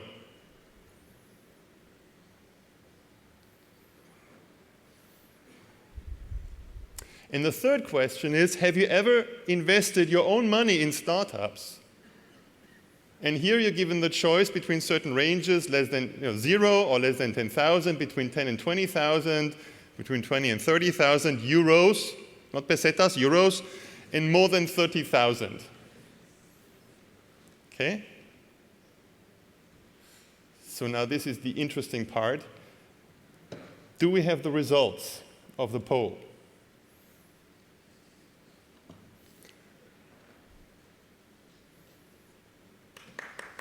Hey, we do. So yes, 71% of you consider themselves entrepreneurial. I think we should give the audience a round of applause. Why are we here? Wonderful. The second question was, do you foster entrepreneurship in your company? Can we show the results here?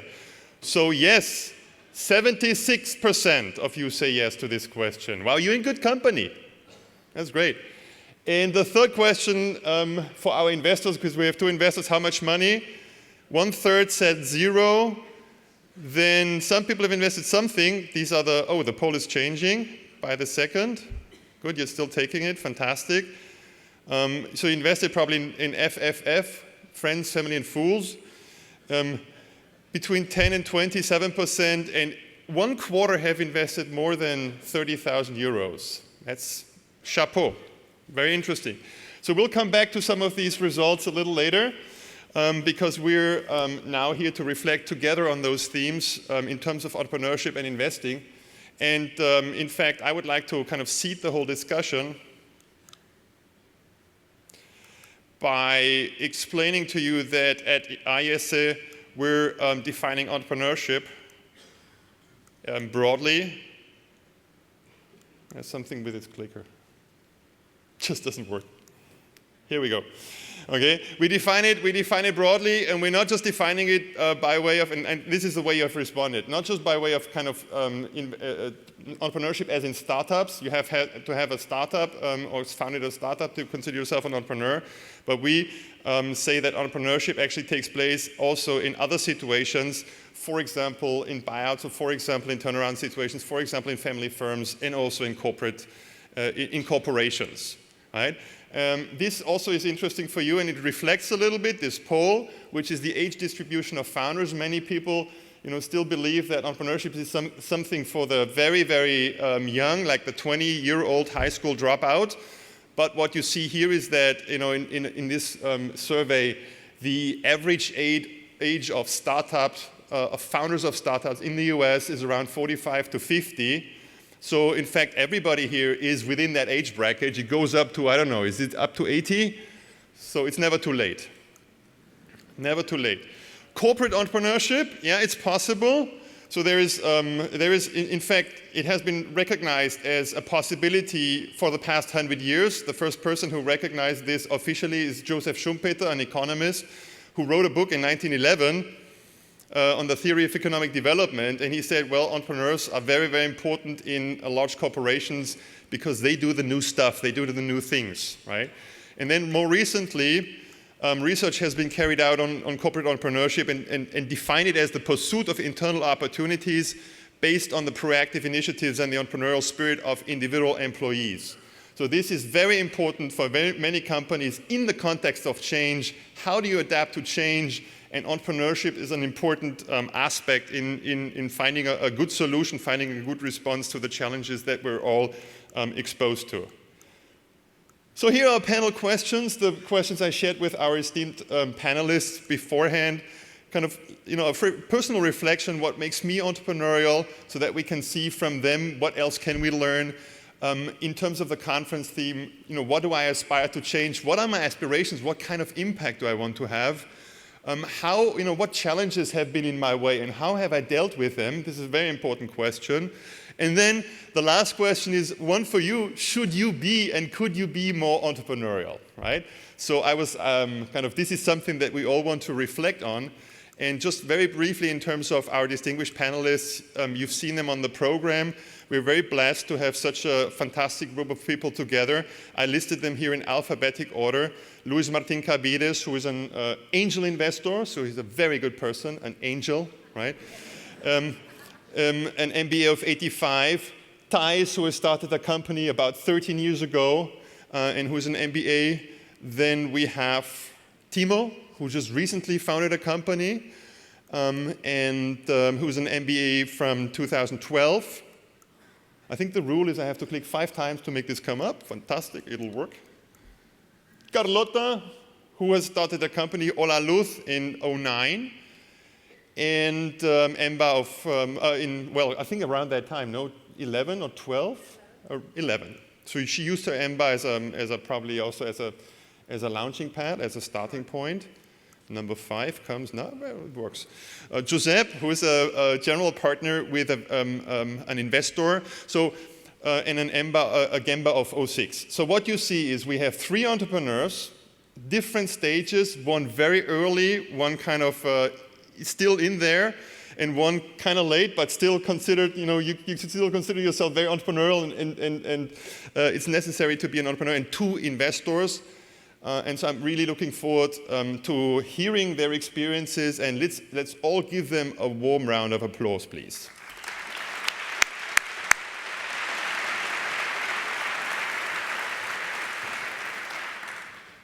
So let's get started. What we plan to do is we have each of the speakers will make a statement of about 8 minutes, and we'll try to stay on time so that you can get to your lunch, and then we'll have an interactive Q&A afterwards. And ladies first. Carlotta.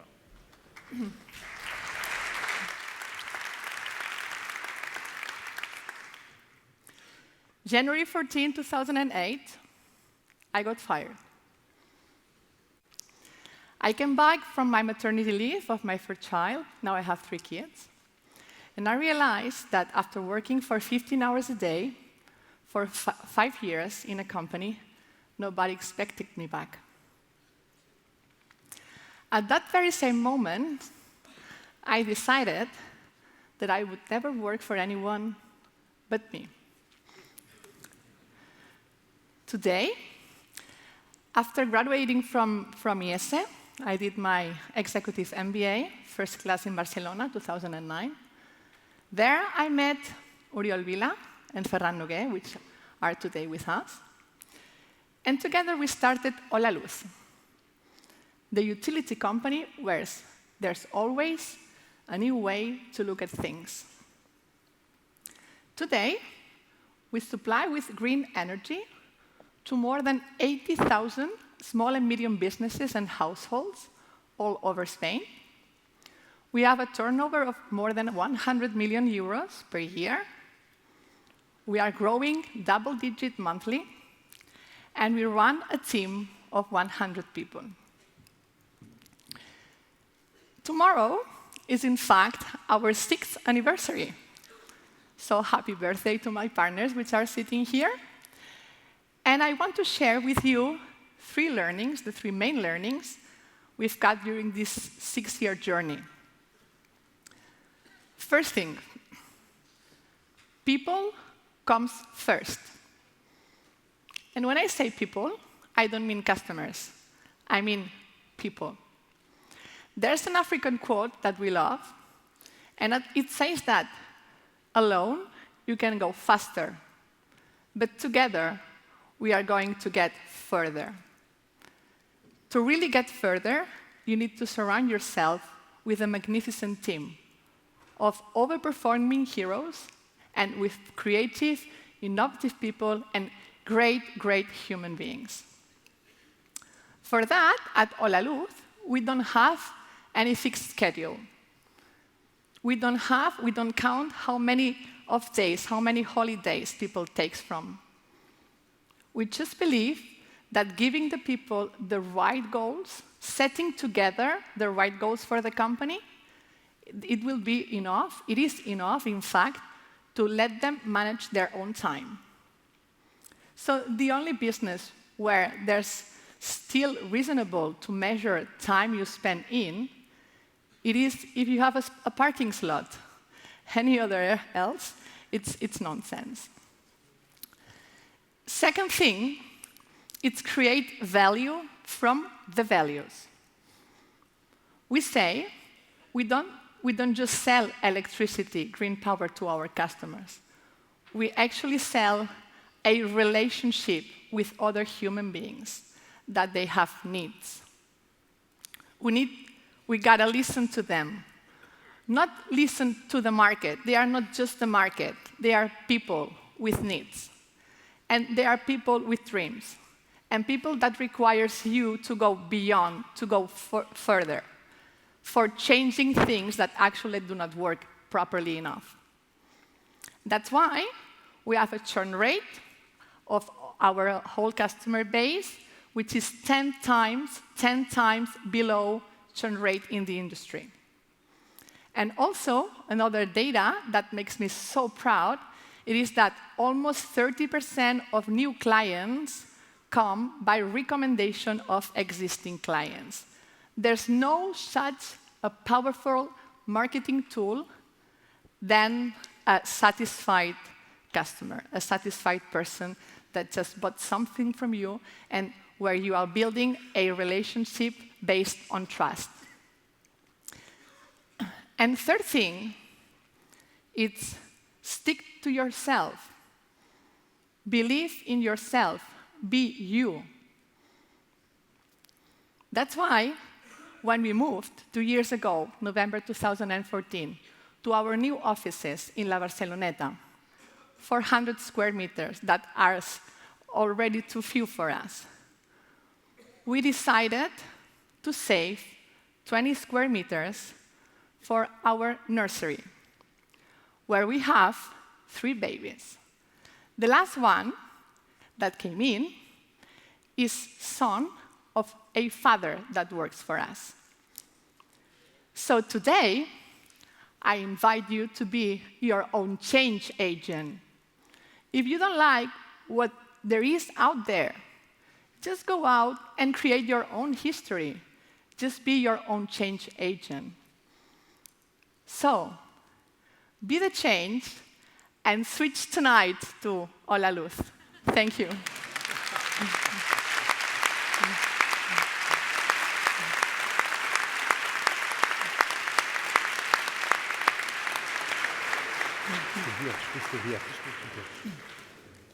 Thank you very much, Carlota. That was very enlightening. Timo is next. Hello, everybody. First of all, thank you very much for having me. Thank you very much, Christoph, for inviting me to this panel. Today, I would like to tell you a very personal story about myself and how I became an entrepreneur. But before I go into that, what Carlota says about how to manage the team, how to give liberty, how to work with trust corresponds very much with the beliefs that we also have at Telanto. So we're not the only ones who do that, so that's good to know. Now, I'm the co-founder of Telanto. Telanto is an education software company operating an academic business network. Now, a lot of people may ask, what is that? So we connect academic institutions worldwide to corporate challenges. Now, let me tell you why this has been, or why this is important to me, or the passion I have for Telanto. To understand that, let me tell you about my history. So I've been working in multinational companies for about 15 years, and I started to feel the urge that I wanted to do something more. I wanted to have some impact, what the things I did, impact also for myself, for the people around me, as well as society at large. So in 2012, with the executive MBA in my pocket, I felt very much prepared to do something entrepreneurial. Hope so. Thanks to Christoph and many other fantastic professors.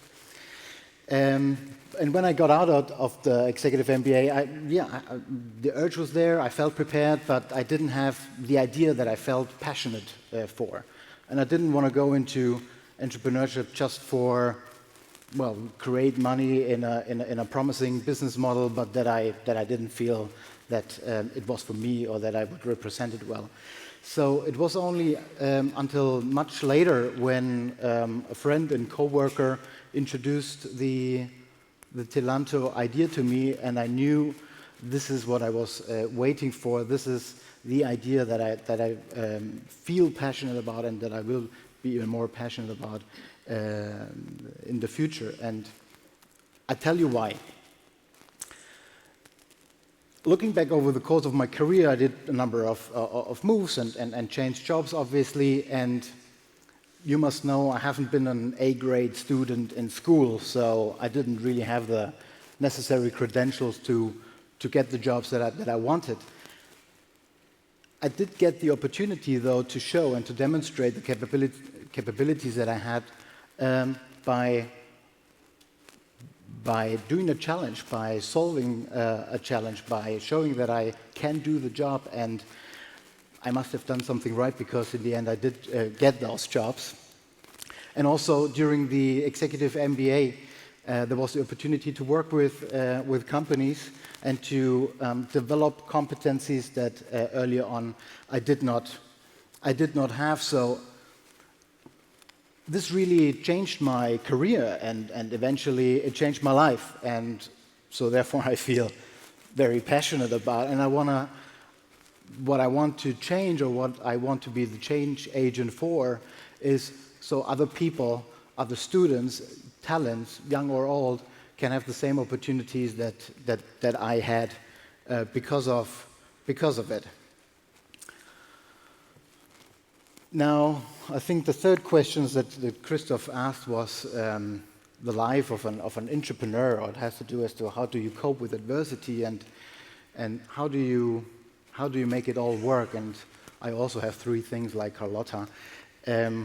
First of all, it's about your partner in life, the person that you can rely on when things go well and when they don't. So I'm very happy to count on that person, to have her in my life. And second of all, to count on my partner in business, a friend who's here in the audience as well. Christian Acosta, thank you very much for inviting me on this fantastic ride, with whom I can witness the best leadership and management experience I had so far. And thirdly, the vision of Telanto to shape and to prepare for the future of work that is upon us, and is upon us companies, corporations, big or small, who are trying to be entrepreneurial. So I'm talking about SMEs and corporates, and Christoph asked us to reflect a little bit on this point.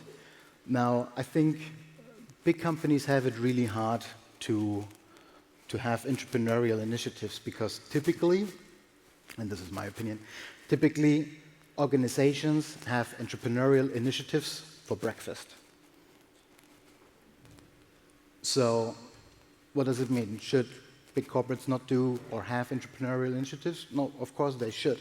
And the way I believe this could happen, and the way I see it happen in companies that we work with, is in various ways. They do corporate venturing and the like, but the initiatives that we have seen really flourish are challenge and teamwork-oriented cultures, as well as big corporates that insert themselves into startup ecosystems.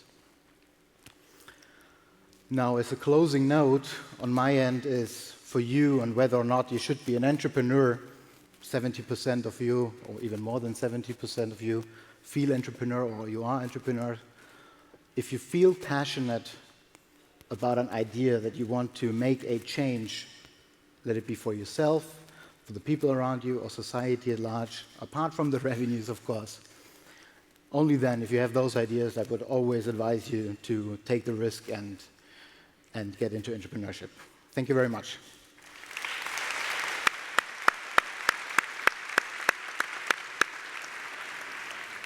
Wonderful. Thank you very much, Timo. One thing that we've already seen is that entrepreneurs pitch really well. So thank you. Thijs, our third entrepreneur on the panel.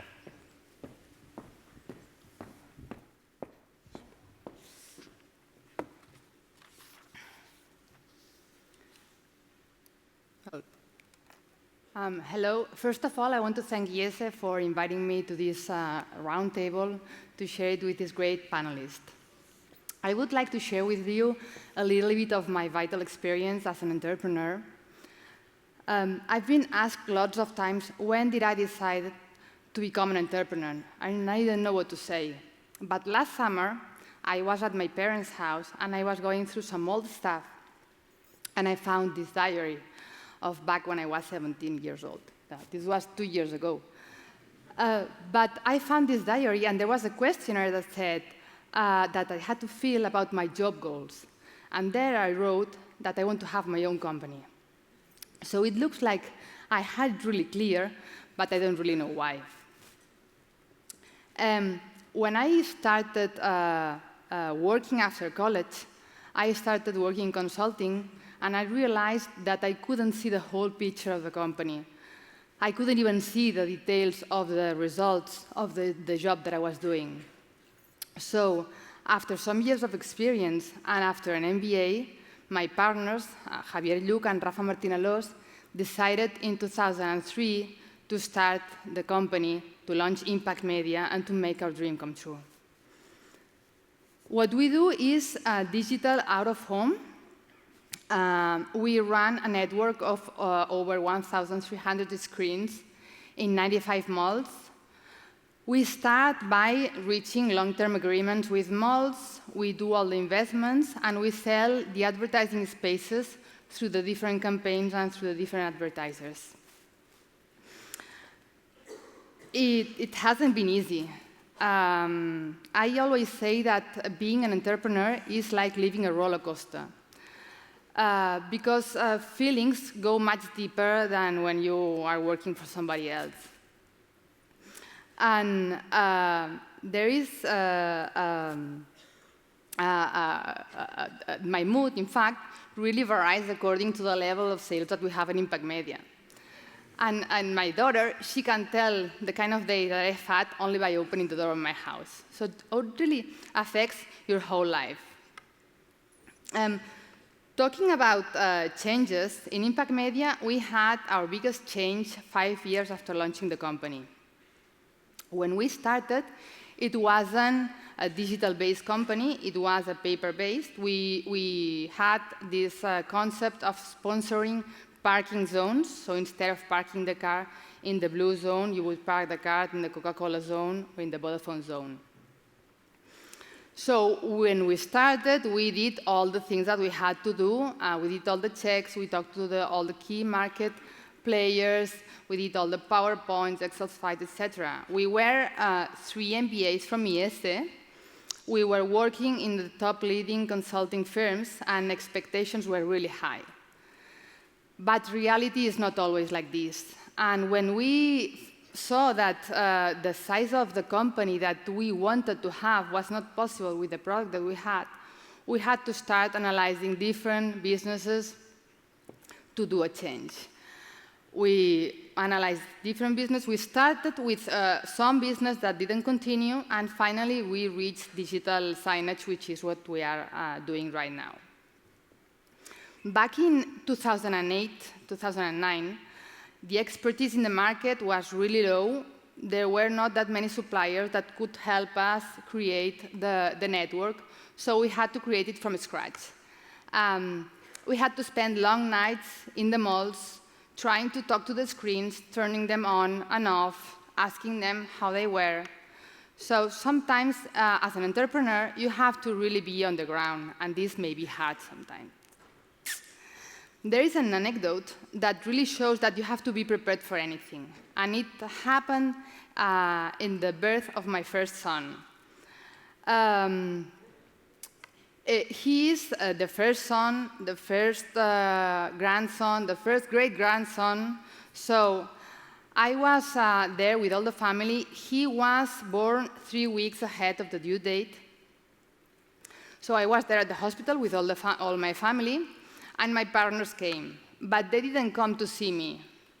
They didn't come to see the baby. They came to bring me the computer.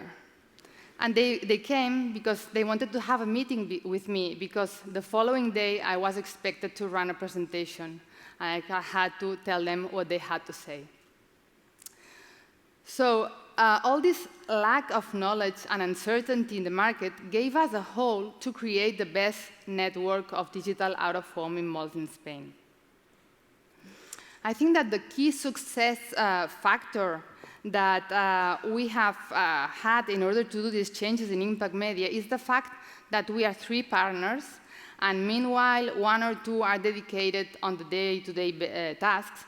The other one can be looking at other businesses, thinking of other things, and analyzing different options. On the other hand, the hardest difficulty of an entrepreneur, I would say, is the ability to maintain the fire always on. It is really difficult, and you have to be always enthusiastic and optimistic. We have been through a horrible crisis that has destroyed half of the Spanish advertising market between these years. And we have had to work harder in order to compete with all these very well-established companies. But now we are in a very good moment.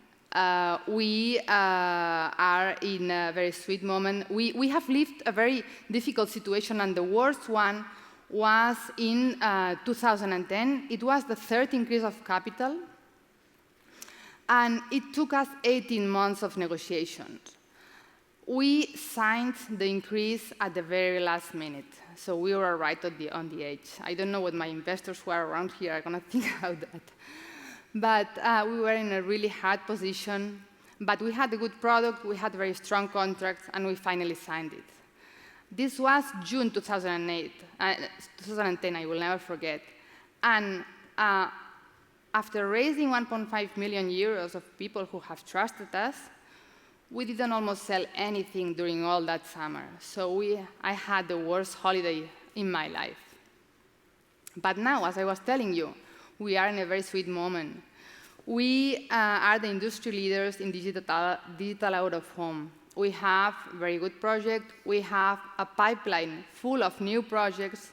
And what we are doing is now thinking of the new changes that we have to face in order to maintain this leadership and to keep on growing.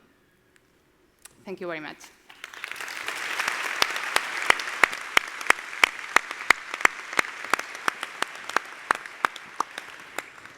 Thank you very much. So now we heard the statements from our three entrepreneurs, very much on time. I really appreciate it. Thank you very much. Let's turn to our investors. Giuseppe. Well, thank you. Thank you very much, IESE, for inviting me. Thank you again, especially today when we're having a title which says Be the Change, Leadership for a Positive New Era. And I think that for the last months we've been seeing the world changing so much, so if it's positive, I'm sure this title was designed by an entrepreneur. So let's get on. I'm probably representing part of the boring side of entrepreneurship, which is basically around investing in entrepreneurs. Just as a matter of summary, I'm a managing partner of a firm that was founded in 2007. It's IESE Capital. It's a biotech life science venture capital firm. The way we founded that firm is that together with a set of executives, entrepreneurs, and scientists, we got together to start up a type of work which means basically raising institutional money from investors. That means banks, institutionals, investors and family offices, that type of work. And then you have to convince them that by investing in science and high-risk businesses, you're going to make a return. And this is not an easy work. But what I can tell you is that we became entrepreneurs ourselves. We do invest in our funds, and we work for entrepreneurs and with entrepreneurs all the time. So we raised two funds, 2007 and 2008, the first fund, and recently 2014, our second fund, managing today $200 million in different 18 companies that we've invested since 2008. So that's a part of the work we do. I would say I'm not sure if I can tell the audience a little bit what the concepts are behind entrepreneurship or just learning points, but out of 1,500 companies we've seen in the last nearly 10 years, part of our job is interviewing entrepreneurs. It's talking to them, it's meeting them, it's paying attention. Entrepreneurs is everything for us. I mean, we wouldn't be here, issues wouldn't be existing if entrepreneurs wouldn't want to change the world, right? So what I would think about entrepreneurship is entrepreneurs in a very broad sense. Most of the times when we meet an entrepreneur, his first motivation is actually wanting to change something. The first vision, when we see them 3 years or 4 years before we invest in these guys, is the scientist or the doctor in a hospital that wants to change something in the world, wants to improve health or save money to hospitals or bring something to a patient. And this is like the right way to start, these visionary individuals that want to solve a problem. But we would open that concept also because we all know in our lives people that are entrepreneurs, and they are not entrepreneurs business-wise, but it can be basically a photographer who's determined to show in his picture something that the world needs to know. It can be a doctor. It can even be a politician that wants to do the right thing. So this is how we see. First of all, we need to find this DNA, this common ground on people that want to change things, and then we can start talking about other things. Out of those nearly 2,000 projects. We've seen people that come in and out, and the way also we went through the process of ISEOS Capital. I think there are like 3 ideas I want to convey to the audience today. One is be ready.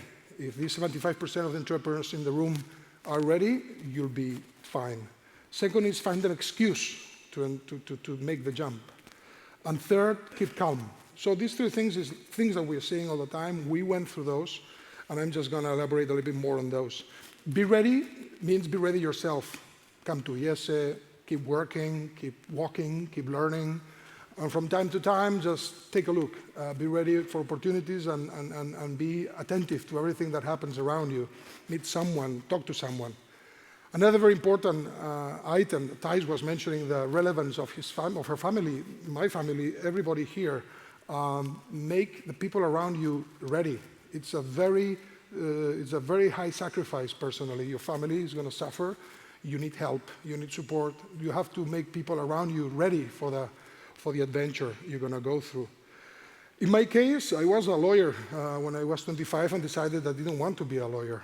So I ended up moving from patent law, a very exciting work, into something that started to move into finance, and then eventually end up working in a pharmaceutical sector as part of the corporate finance. No? But during all these years, I still remember reading books from professors from IESE 5 or 6 years before I ever joined IESE, financial accounting and stuff that I needed to learn, courses, and the way I started mingling with people that had nothing to do with me.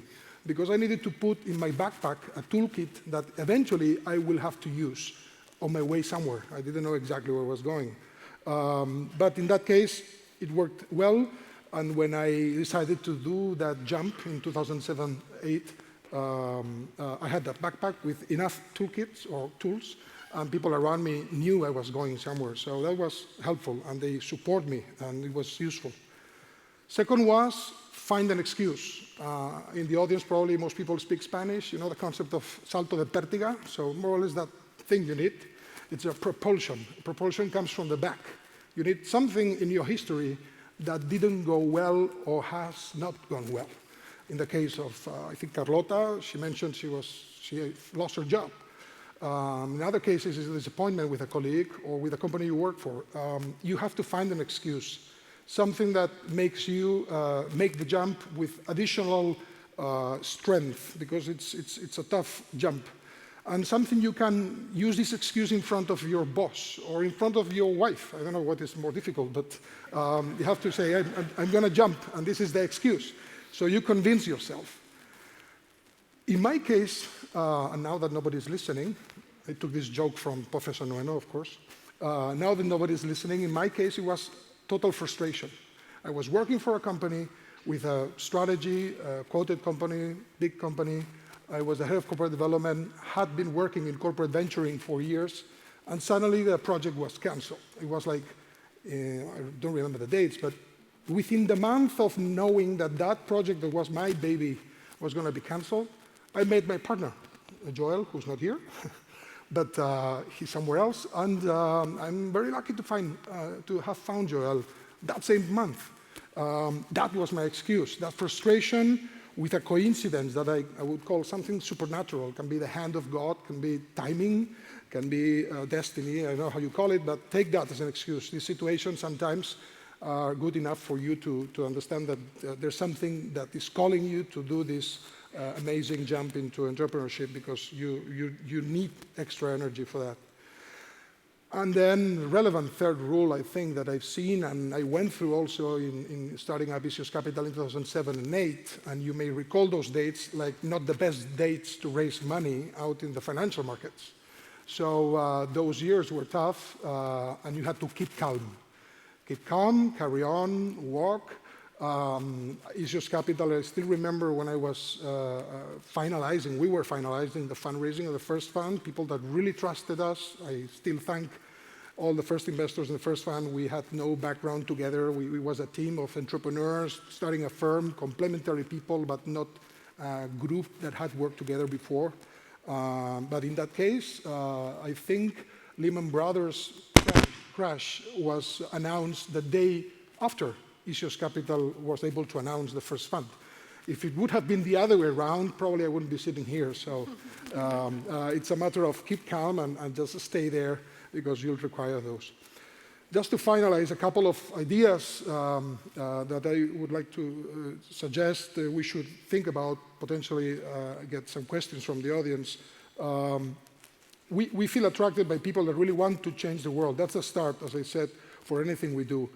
We need vision, we need execution from entrepreneurs, and we need value creation for shareholders. This is like a name-dropping, a tagline, something that we all know here in this business school. But value creation has many different ways. Value for society, and the combination of that with financial returns is an amazing result. We owe the success of whatever we do to entrepreneurs that change the world. If they wouldn't transform change into business opportunities, those changes would not be sustainable in time. So sustainability of changes have to do a lot with what we see in the DNA of all these entrepreneurs that want to transform the world in real opportunities and take those changes forward. And finally, it's been mentioned already, corporates, obviously, and corporations and executives, that 25% that don't feel like they're entrepreneurs or part of those that are in companies, allow your companies to be more entrepreneurial. That seems easy. I know it's not easy. I experienced it myself in a family-owned big company, so I know that it takes a lot of courage. But the same way now you see front pages in business magazines where Elon Musk is replacing the Fortune 500 CEO because the guy is a visionary. I think we have to bring to the newspapers all these entrepreneurs that want to change the world, these people that really make this happen, and allow them to have their spotlight in your companies, in society, in the newspapers, because these guys will probably make a change and probably will bring returns to your own investments and to the world. So thank you very much.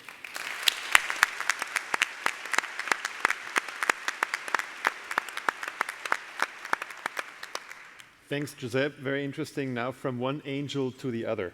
And last but not least.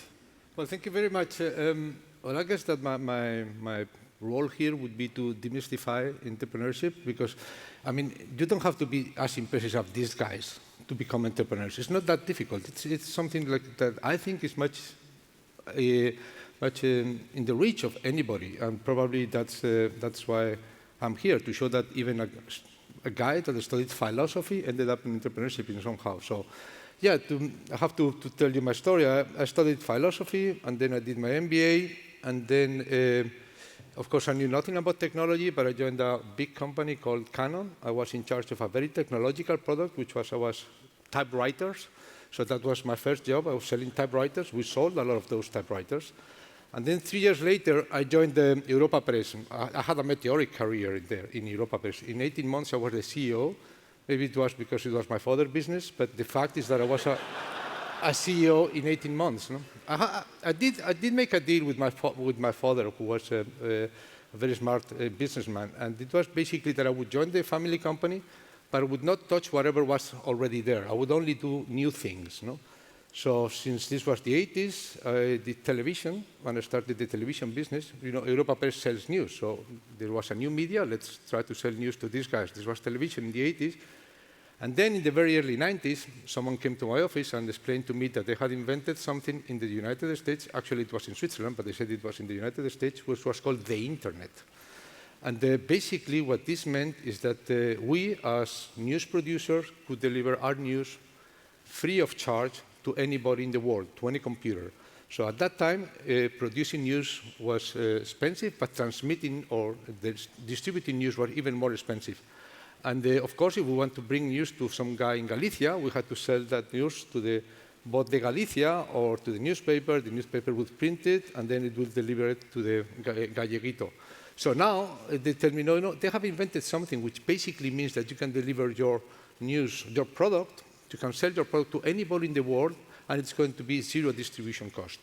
So we were really, really taken by this idea, and that's what I did for the next 10 years, just as any other businessman would do, which was basically trying to sell my product. There was a new media called the Internet, and let's try to sell this product. And then, of course, we were the first one to deliver news to Microsoft when they launched Windows 95. They did that in '94. You know, Microsoft always messes up these fate dates and everything. But basically, we were selling news to Microsoft in 1994, then to Telefonica and to Yahoo, to all these big multinationals. And that was what I was doing. I was, again, just like any other businessman, trying to sell my product. But by the end of that decade, which was the 90s decade, funny thing happened. Instead of big multinationals with big names and big budgets coming to my office and asking for our news, I had these young people who obviously had no way to pay for it that wanted my content. By then, we had been in the internet business for 9 years, and I said, well, okay, you cannot pay for the contract. What do you have? And they said, well, we do have some equity. Okay, well, then give me some equity. And that's what we did. We just started giving our content to people we thought that made sense, projects that we thought would make sense. And we did that 10 times. We were very lucky that the first time we did that, it was to Olé, which was later bought by Telefonica. And I remember when my father called me and he said, you know what? We have made more money in this deal than we have ever made more money as a family selling news. So from now on, forget about news and go and look for the next Olé.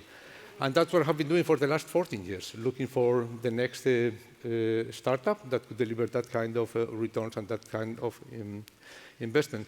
So I guess that my message is that it's not that complicated. What's the secret of investing? Let me tell you something. The secret of investing is just find a business that is so good, not even an IESE MBA can ruin it. I mean, yeah, it's not that easy to really find those kind of things. And then, of course, find the best MBA to run it. And that's what has been basically what I've been doing for the last 14 years. We did Olé, we did MyAlert, we did Trovit, and we did Privalia, and we did BlaBlaCar. Actually, I think I have seen Lucas. Is Lucas around? Lucas Carnet? Lucas? I saw him. He's probably sitting here. ¿Dónde está? ¿No está? Well, yeah, se ha escondido.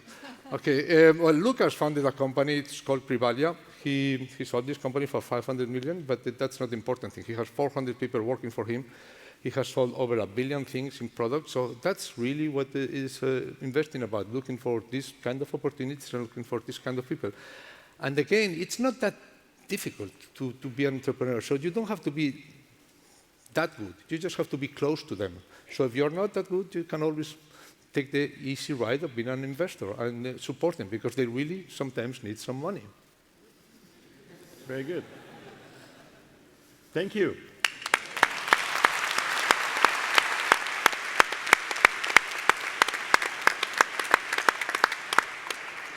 So now we have time. Thank you very much. Now, after these statements, we have time for about 20 minutes for Q&A. You have already sent me some questions. That's great.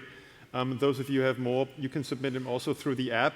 By the way, in terms of the app, we have a fourth question that should be live now for you. And so you can take the poll on this question as we're doing the Q&A. The question is, how important do you think entrepreneurship will be for you personally in the future? How important will it be for you? So please do take that poll. We would like to show the results of this poll at the end of the session. So the first question I have from the audience is also referring back maybe to the original poll where we saw 70 people, 70%, over 70% of the people in here consider themselves to be entrepreneurs. So the question is there a bubble? Is there a bubble around entrepreneurship? Is there too much of it? And anybody can take that question. Maybe the investors should go first.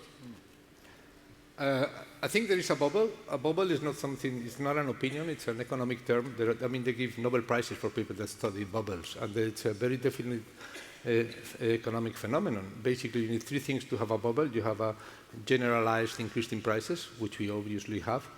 Then you have this feedback mechanism in which people that basically are successful reinvest, and the people then neighbor wants to basically do the same thing, and these feedback mechanisms are happening. And the third thing, which is probably the most important economically, is that you have to have artificial creation of supply. So you can do that with derivatives. I mean, the tulips bubble, it was not about tulips anymore. It was about options on seeds of bubbles. So basically, it's a derivative on a derivative and everything. So the question now would be, do we have artificial creation of supply in entrepreneurship? And my answer to that would be yes. That's what all incubators are. I mean, basically artificial creation of supply, trying to push in terms of trying to push creation of startups. So I think we are in a bubble, but it's not that bad. I mean, bubbles is part of the game. It's just part of every time there's economic growth, every time there's technological change, there are bubbles. So yeah, there's a bubble, but so what?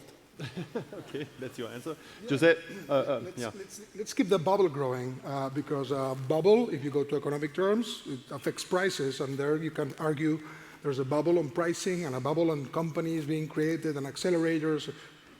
But let the bubble of entrepreneurship grow. Entrepreneurship, again, it's doctors, it's physicians, it's architects, it's people that want to change things, and it can be in organizations, it can be everywhere else. So the attitude, the values we have in entrepreneurship, if there's a bubble, let's keep growing.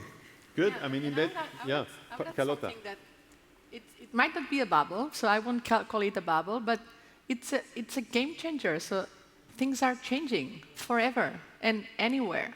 So even in the energy industry, in the mobility industry, in how people travel, in how people stay home nights in other countries, in how people develop new drugs for curing some illness. So everything's changing at all.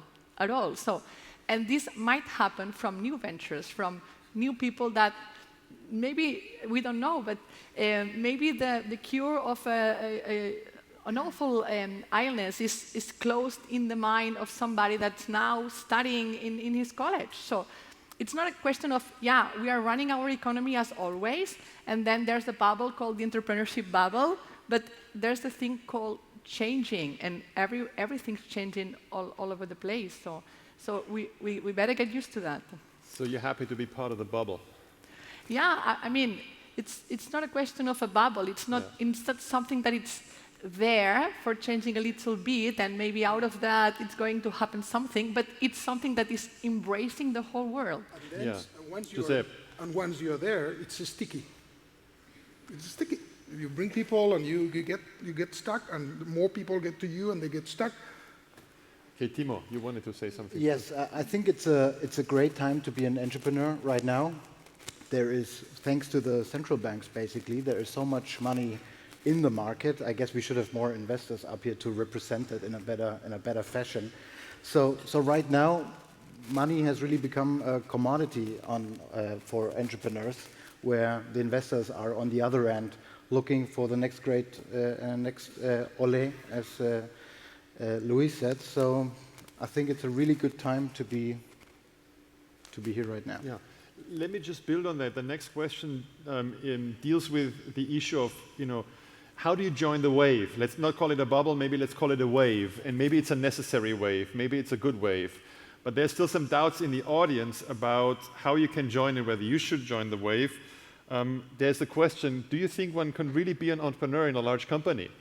And that's maybe against the background that some of you said you left these large companies out of frustration. So do you think entrepreneurship is possible within large companies? Thijs? I think that it's really difficult.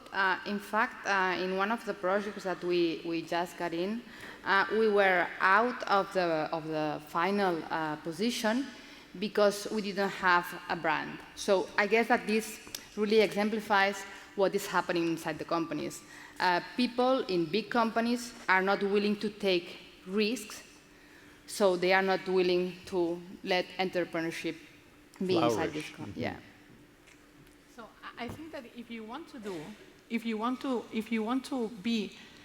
have a different approach in your incumbent business, so you got to change your mind, and you got to start doing things differently. And strategy, it's not about, this is a quote from Steve Jobs, which I love, so the quote, not Steve Jobs. So the thing is that, so strategy is not about the next 15 months, nor the next 15 weeks or 15 days. The strategy is about the next 15 minutes. It's about the next phone call. It's about the next email you're going to write. It's about the next meeting you are going to hold. So if you have, 2 years ago I was invited by an auditing firm in a huge a global reunion that they did, and they were very concerned about women empowerment. So they were talking to me, and they were telling me, okay, we hired more than 50% women at the beginning out of the university, Then, as middle managers, so we managed to get them like more or less 30%. And once we want to promote them, only 2, 3, at most 10% of them want to join our career path.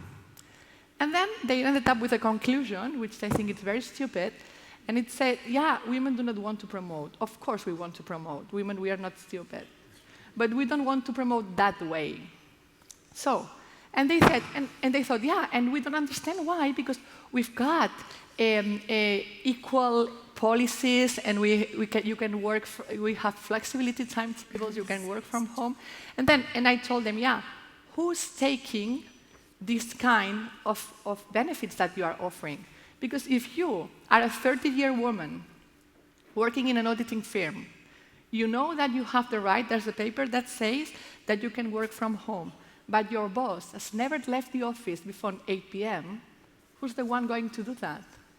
So the word can convince you, but example is what really, really matters.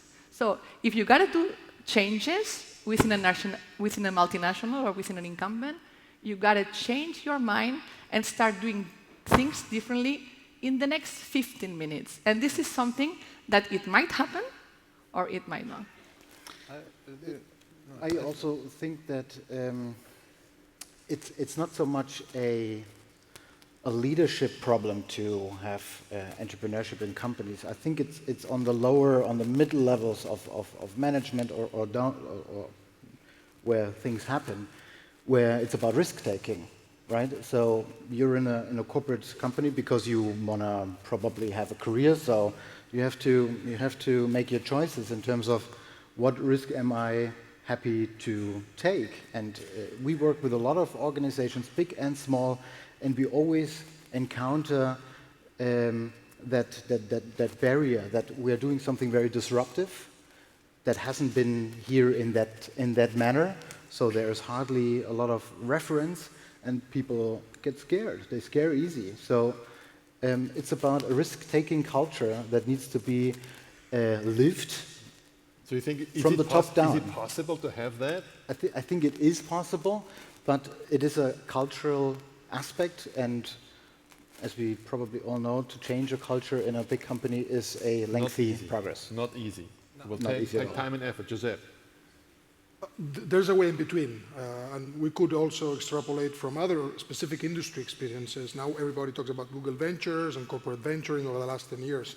The pharmaceutical industry has had corporate venture arms for more than 20 or 25 years. Last year or the year before, I believe, one big pharma, one of the big global ones, was the first investor in venture financing entrepreneurs. So, and that I learned through also my past experience as a professional, as an executive in the industry. And one thing that is very relevant, Timo said it, it's culture.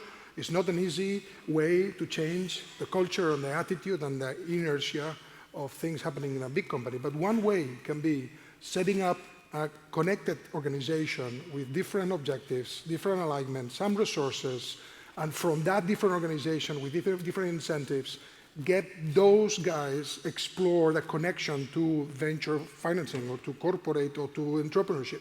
Because if you want to really change it from inside out, the experience says that why this industry, pharma, that was looking for disruptive science, couldn't do it themselves, and they've been doing that internally by innovation. Why they had to do something else outside their pharma, within the perimeter of interest, but outside the organizations to build something.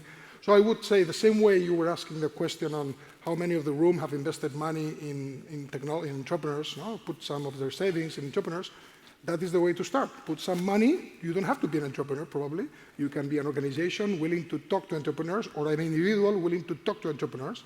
Help them just by connecting with them, investing some money, make a test, let them go, learn, touch them, and probably you might end up doing something. Right. So there are various ways of maybe promoting entrepreneurship in larger companies. Yeah. Martin, would you ever invest in a corporate venture? Not really.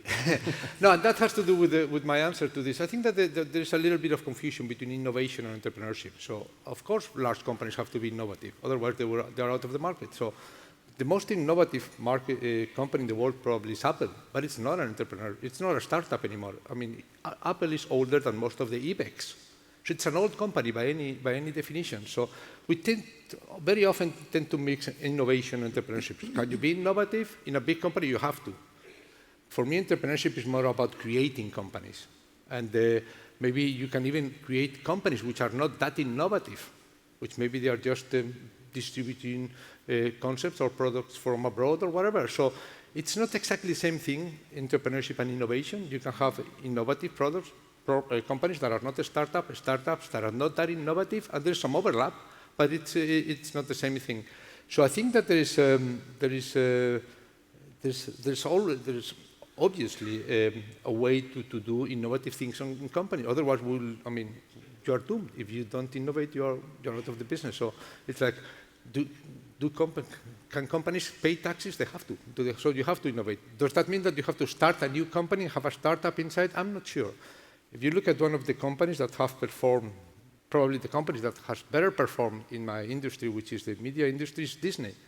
It's a long time since they don't create any Mickey Mouse, but who cares? I mean, they bought the Star Wars, they bought Marvels, they buy that innovation. Innovation and entrepreneurship is out there.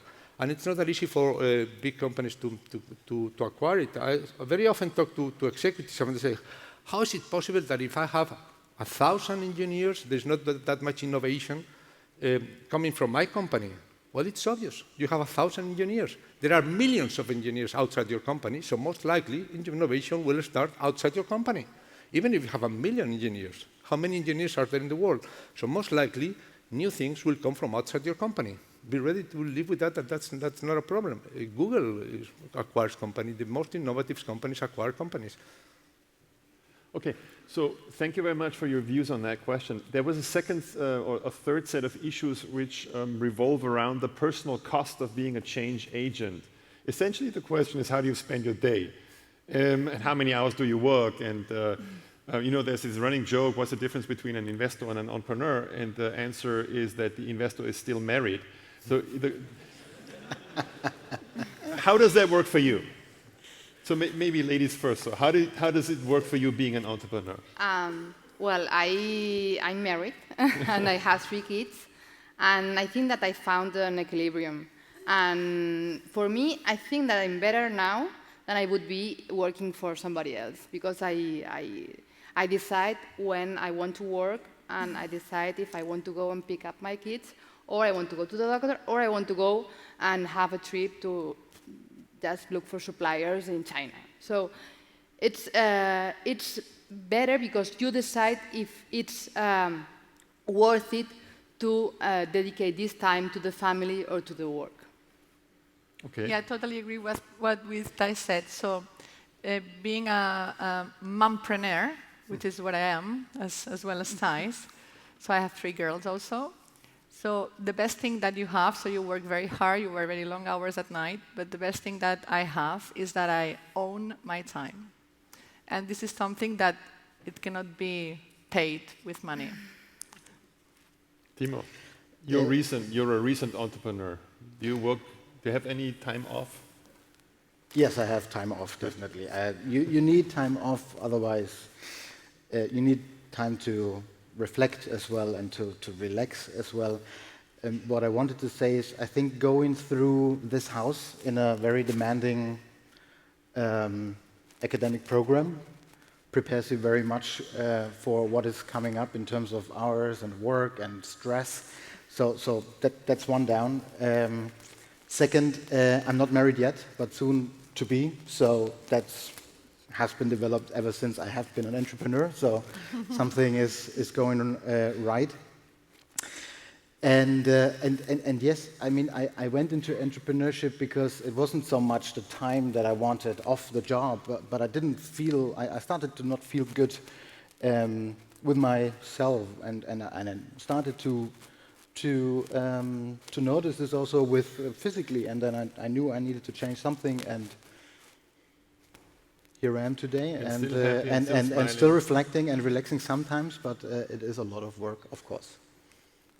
Good.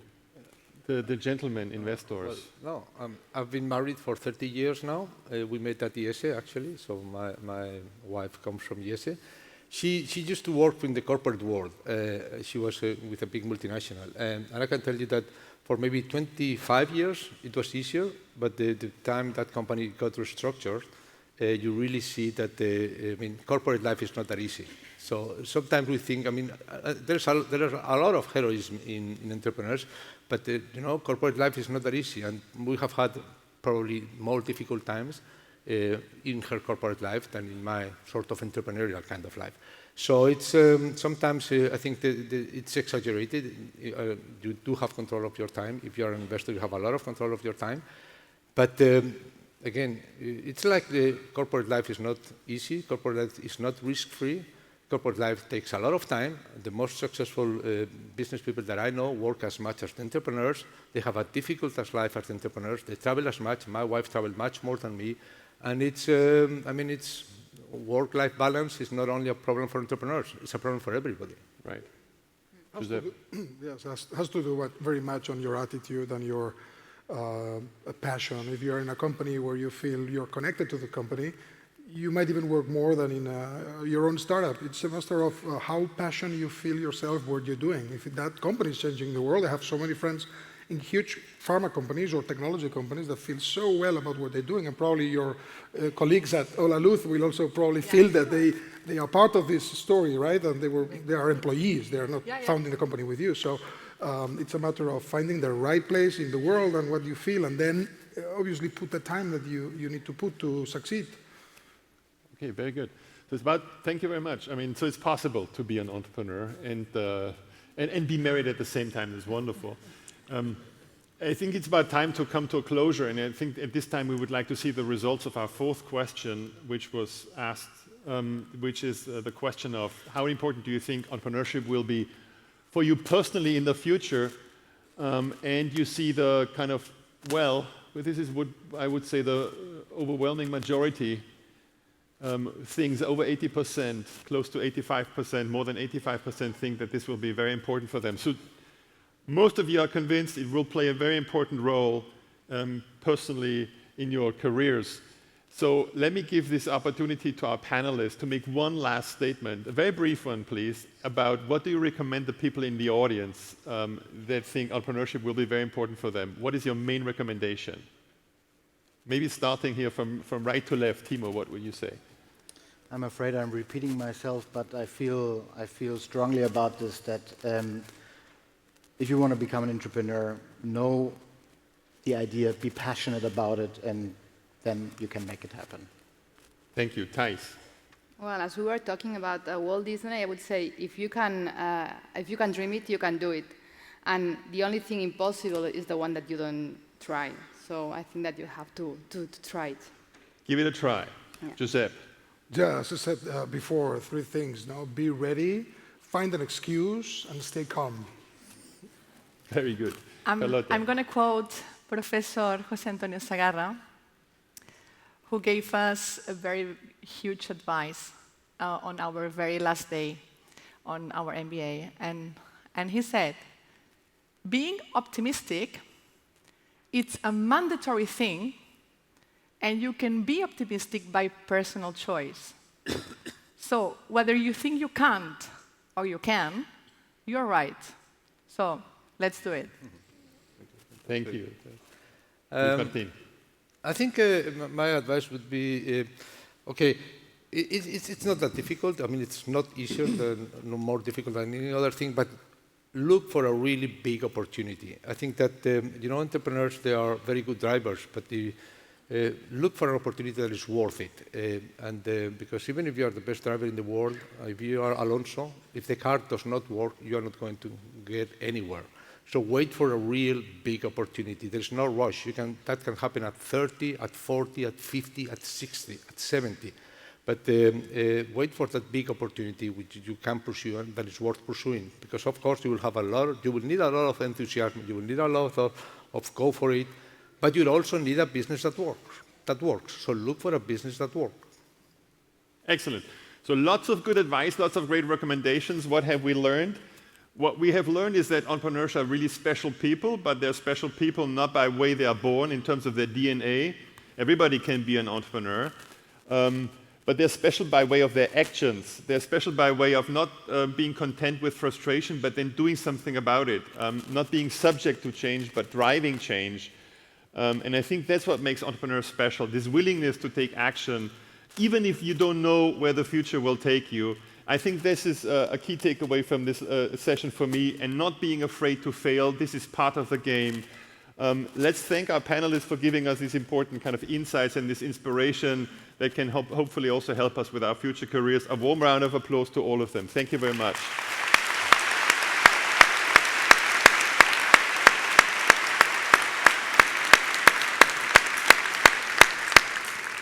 And have a great lunch.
Hello and a very warm welcome back to the IESE Business School Global Alumni Reunion 2016.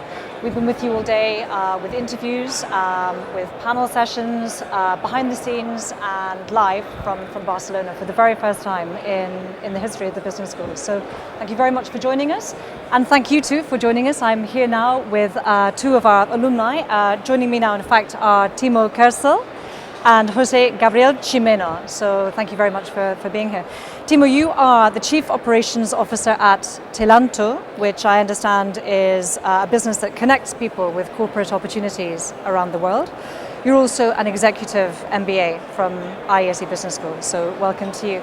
Jose Gabriel, you're a business angel. You have more than 25 years experience with Deloitte, and you are a graduate of the Programa de Dirección General here at IESE, so a warm welcome to you both. Gentlemen, Timo, perhaps I can begin with you. We're here at the Global Alumni Reunion, where there are 2,000 people connected to us, more obviously connected to us via streaming and social media, Facebook and so on. Telanto is about connecting people with opportunities. Perhaps you could tell us more about that. Of course. Well, we connect academic institutions to corporate challenges. So connections are very important.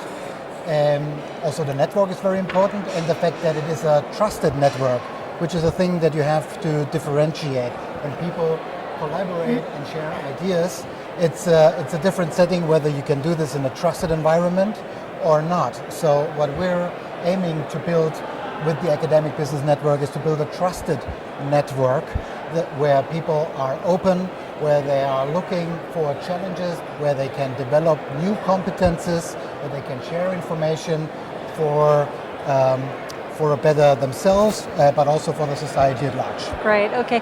So, Jose Gabriel, talking of network, talking of connecting people and so on, here we are at the Global Alumni Reunion, which I understand is, how many times have you been to the GAR? I've been many times. Many times.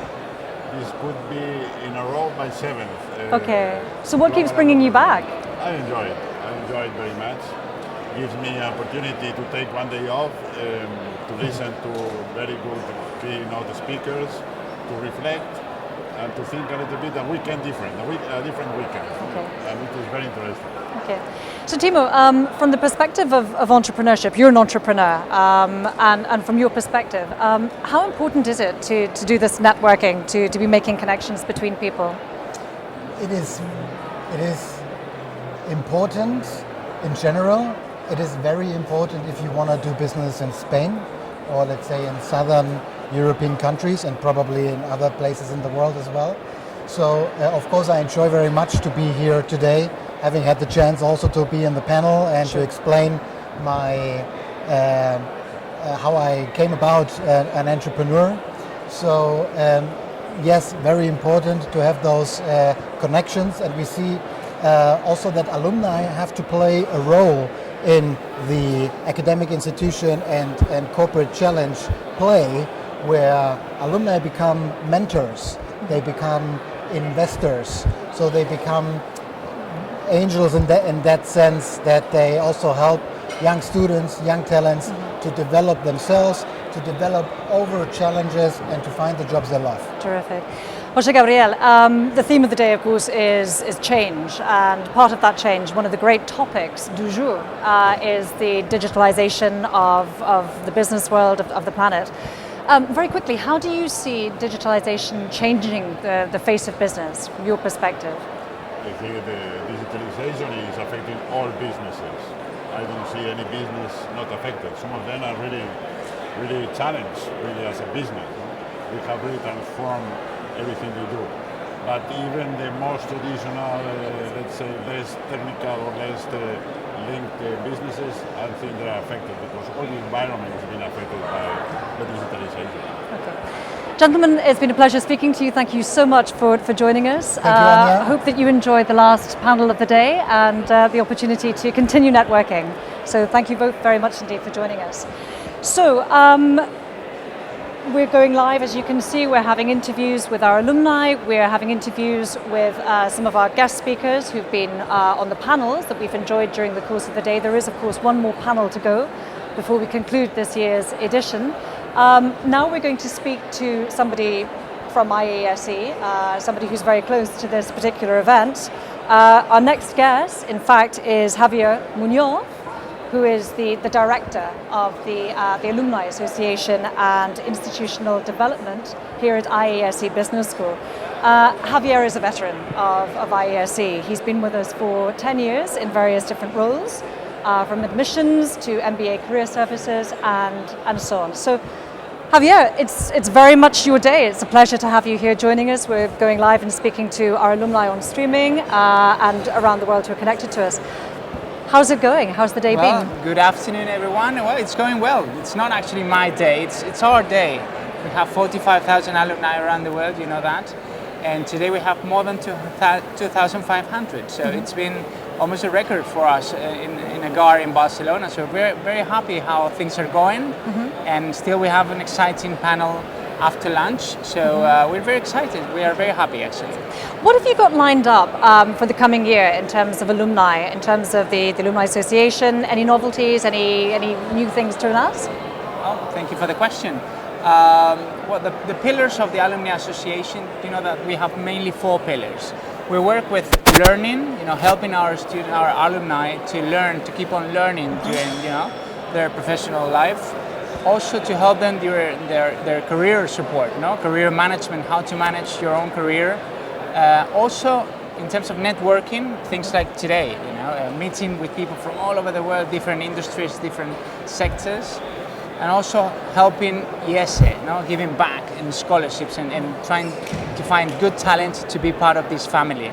So in the first part, in the learning aspect, we keep on doing many events around the world with the help of the great IESE professors. So last year we did more than 300 learning events. So professors from IESE traveling around the world.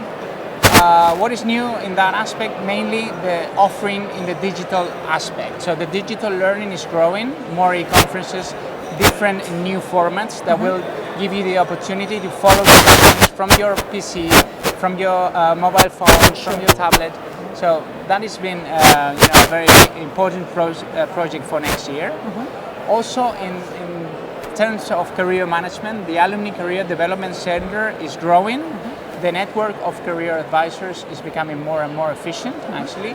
We are giving a very good service in different locations around the world. So we have a lot of career advisors here in Spain, but also in Munich, New York, Sao Paulo, and many other places. So this professional advice in terms of career management, we think it's crucial. We are helping our alumni in that particular decision that they are taking when they are thinking about new opportunities, new possibilities, a different plan. We are helping them with experts in career management. These career advisors are people with a lot of experience in human resources and executive search. So they bring all this information to the table in those individual meetings. And just last year we had more than 1,000 alumni going through those individual meetings. So we're thinking about growing this service even more for members. I've heard on the grapevine talk of a new app. Is this something that you can tell us about now? Or? Yes. The new app will be launched now in December. Right. We're very happy about this project because that is going to change radically the way that we communicate with our alumni. So basically, the whole philosophy of the new app is going to be that the responsibility of the information is on us. So we need to know every one of our alumni, where they work, where they are, and the interest that they have, and we'll have to send them only the relevant information, which is very different from what we do now. So the idea is we need to know them really well, and we have to send all the different content that we produce in IESE in the best possible way. And the technology is only a backup of this philosophy. The app will give you the opportunity not only to get this personalized content, but also to network a lot better with the people in your class, the people in your sector, the people in your city, and also taking advantage of technology. Whenever you travel around the world, the app will provide you the specific information that you have in this new location. Right. So sounds great. You can go to London, for instance, and the moment you land in London, the app will tell you what's going on, who's there, what kind of events we have in the near future, and you can easily sign up. You get a QR and with this you can access the event really easily. So it's a way to facilitate their lives and also to provide very personalized information to each one of our alumni. It sounds like a great way of connecting our already well-connected alumni network. Absolutely. Talking of privileged information, so we've heard about the new app on the grapevine, you've now confirmed that. Yes. What can you tell us about the Global Alumni Reunion planned for next year? Well, if next anything. year, in about an hour, our president Jorge Santagorta will announce the city, and I don't know if I'm allowed to do that, but it's going to be probably Madrid. Okay, right, okay. We are following the tradition. We have a GAR in Barcelona, the following year is Madrid, and the following year is going to be outside of Spain. Okay, that's the plan. Of course, it has to be approved by executive committee, and the GAR in Madrid has been approved already. So probably Jorge Santagorta will announce it presently. Will announce and will make the appointment. It's like the public announcement of something that we already know. The question is, what are we going to do there? And that's a big surprise. All right. We're very happy with the Global Alumni Reunion that we had this year in Barcelona, but we keep on investing in, let's think about what can we do new, okay? What other activities, what other speakers, what other themes are more relevant to our alumni? Okay. And we're working with the IESE professors and with the whole IESE alumni community to create a very special alumni reunion next year in Madrid. So we've had a full day today of panels, we've had a number of VIP speakers, we've been speaking to alumni here live for the first time we're broadcasting live from Barcelona. What for you has been so far the highlight of the day, personally? Well, there are many highlights. For me, just having more than 2,000 alumni is just great. I mean, I found people from my own class, people that barely see in the normal year, because we are all very busy, we are all traveling all around. Just meeting with people that it's fantastic. Meeting new people also, people that are relevant for your professional development or even for your professional task. I met a lot of alumni with different projects.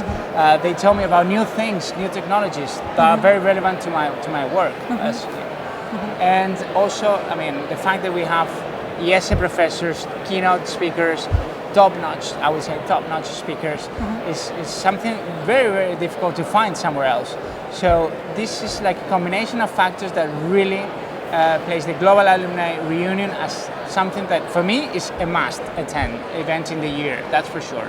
So business schools around the world, IESE is an international business school, it's one of the top-ranking business schools, of course we're very proud to say that and to share that with those people following us on streaming. Every business school has its alumni association, has its alumni community. What makes IESE very special in your sense, and how would you categorize, let's call it the typical IESE alumnus? Does he or she exist? I think that we're talking about people that are very engaged, and it comes from the experience that we had in class. The experience that you have as a participant in one of our programs, being the MBA or an executive education program, is truly special. And the bonds that you have with the people in your class during those months or years is very special. You work a lot with people, you work in teams, you discuss a lot, but in a very collaborative way. So the personal relations that you develop during those months or years are very, very special. And that is something that you don't want to miss. So the way to keep that alive is to be engaged. So that's, in my opinion, one of the things that make the Alumni Association at IESE very strong, because people just want to keep on, growing and keep the contacts that they did in the MBA and meeting new people with the same characteristics. Right. So at the end, it's a reflection of, in one hand, the experience that we had, and all the motivation that the Alumni Association, all the services and all the opportunities that you have to keep on growing and keep on learning and keep on meeting new people. So. Right, we had Jose Gabriel, who joined us just now in the previous interview. I believe it's his 7th alumni reunion. So obviously we have a very engaged and a very committed community who keep coming back for more. Tell us a little bit, if you can, about what the services are. What services are offered to our alumni community around the world from IESE? Well, as I said, the most important one for us is learning. Right. So, we during the sessions today, we saw how rapidly the world is changing. And so we need to keep on learning. Otherwise, we'll be in a very tough situation, both professionally and personally and everything. We need to adapt. And to do that, you need to know what's going on.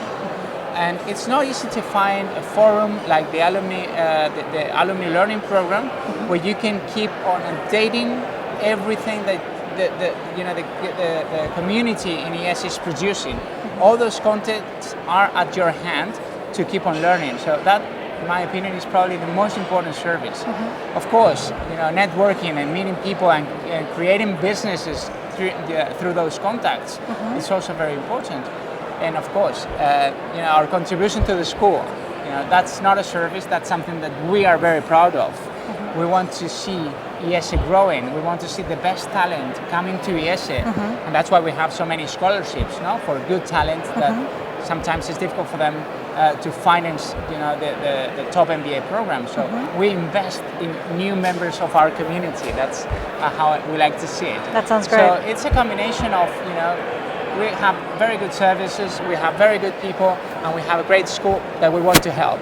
So it's a nice family, I would say. And very quickly, some stats perhaps about the alumni community around the world. You've just mentioned the figure 45,000. There's really 45,000 alumni around the world? And how many countries are represented? Well, they live in more than 103 countries around the world. So this is like United Nations, truly. Right. I mean, wherever you go in the world, that's our recommendation. Please, use the Alumni Association, because there are very good people in those countries wherever they are. So it's something that we always encourage our alumni to do. Use the Alumni Association because it's very easy to connect, very easy. And you'll have a conversation right from the beginning.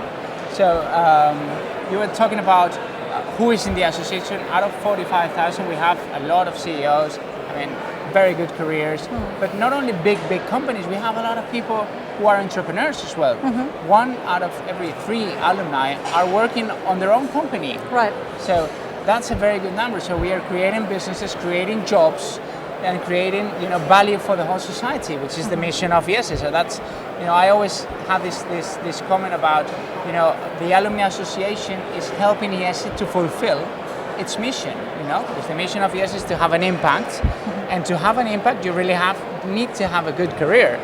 From the program to the top, that's where we are. The Alumni Association is, hand in hand with the alumni to have an impact, and that's what we will. So this year, the theme of the entire day is something that we've returned to again and again in our interviews with alumni, with our panelists and so on, is this concept of being the change. We're living in changing times, we're living in very tumultuous times. What does it mean to you personally, this idea of being the change? How would you translate that into your own personal take on the day and your own personal life? Well, it has many different connotations, I would say. It's a matter of applying that concept to your own work. No? In my personal case, our idea is we are doing so many things well, so many things, no question about that. But what can we do better? How can we change things? How can we have an impact? Those that are relying on us in the Alumni Association for help. Because they want to learn more, they want help in their professional and in their career management when they are taking difficult decisions about expatriations or finding a new job or even switching jobs and so on. So we want to do that better, and we want to do it differently.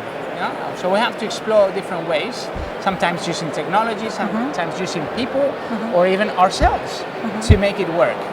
And moving all those resources in the same direction is what we think is to be a change. To be the change. Yeah. So in summary then, Javier, it's been a great day. You're happy with the day.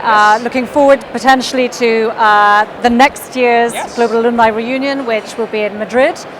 We heard that here first. It's not confirmed. We're waiting to find out what the theme will be. I'm sorry for Jorge to say. I'm sure. But it was confirmed already. But it's not only the Global Alumni Reunion in Madrid. Remember that we are having more than 300 events all around the world. Right. So, in your city, wherever you are, there is a very close meeting with the IESE people.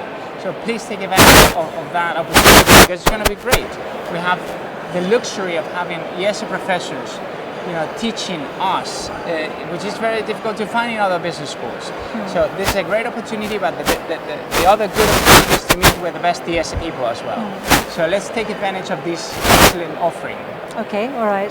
Javier, as always, it's an absolute pleasure to speak to you. Congratulations on a fantastic GAR. We look forward to next year's event, and we'll catch up with you then, I hope, as well. Thank you for having me. So thank you very much indeed for speaking to us. Thank you.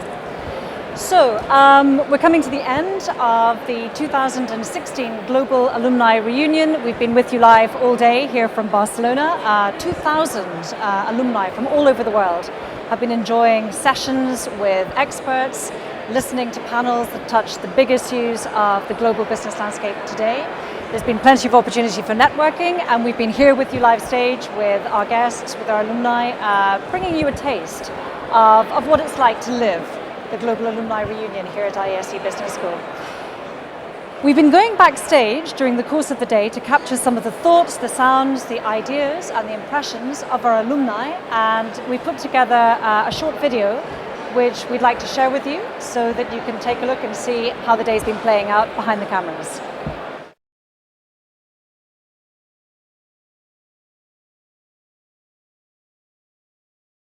Alumni reunion that is taking place here in Barcelona in el Palau de Congressos.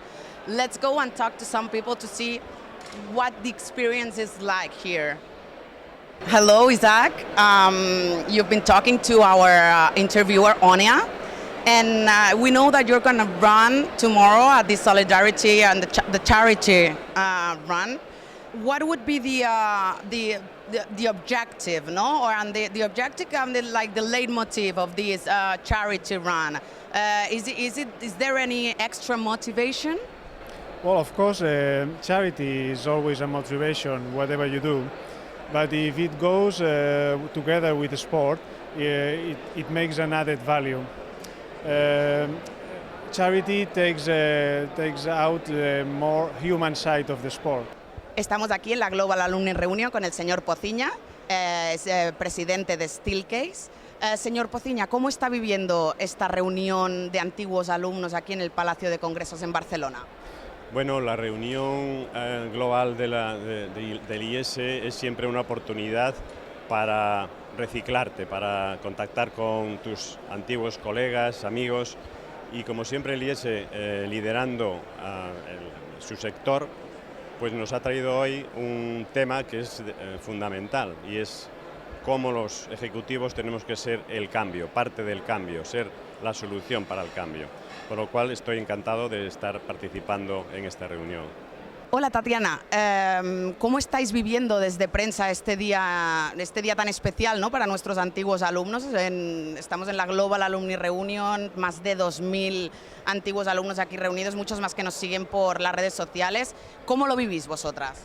Bueno, pues con mucha ilusión, vemos a mucho ambiente hoy y nada, bueno, mucho ambiente por parte de los antiguos alumnos y por parte de la prensa, mucho interés por las conferencias, por los ponentes y por vivir un día tan especial y tan emblemático y único que es la Global Alumni Reunion.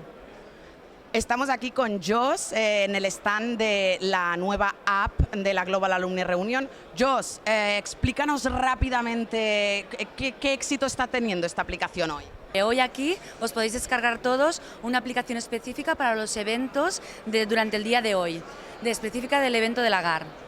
¿Y la de Alumni, en cambio, tendrá fecha de lanzamiento? ¿Cuándo? En diciembre. Buenas tardes, estamos aquí en la Global Alumni Reunion hablando con Marisa Bombardó. Marisa, explícanos más o menos cómo está yendo el día y cómo ha sido la organización, ¿no? ¿Cuál es tu papel aquí? Hola, buenos días.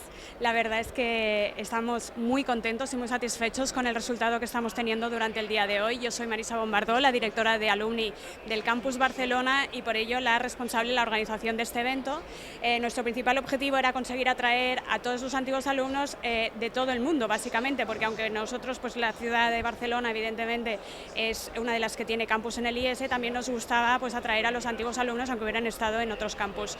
Entonces, las primeras cifras que podemos arrojar es que teníamos más de 2.000 personas inscritas, pero lo que nos llenaba de orgullo es que eran de 57 nacionalidades diferentes, entonces estamos pensando que es uno de los eventos más globales que hemos celebrado hasta el día de hoy. Bueno, buenas tardes. Estamos aquí con David Gómez, manager de audiovisuales del IESE. David, ¿nos podrías contar cómo estás viviendo, cómo estáis viviendo, ¿no? Desde audiovisuales, desde el Departamento de Audiovisuales, esta Global Alumni Reunion en el Palacio de Congresos de Barcelona? Pues muy bien, todo muy intenso, la preparación fue muy grande para que todo fuese bien y está transcurriendo con normalidad y las ponencias y la imagen y todo lo necesario que hemos preparado pues está transcurriendo con normalidad. Buenas tardes, estamos aquí con el señor Claudi Pellicer, socio director de Alpha Consulting. Señor Pellicer, ¿cómo está usted? Muy bien, buenas tardes.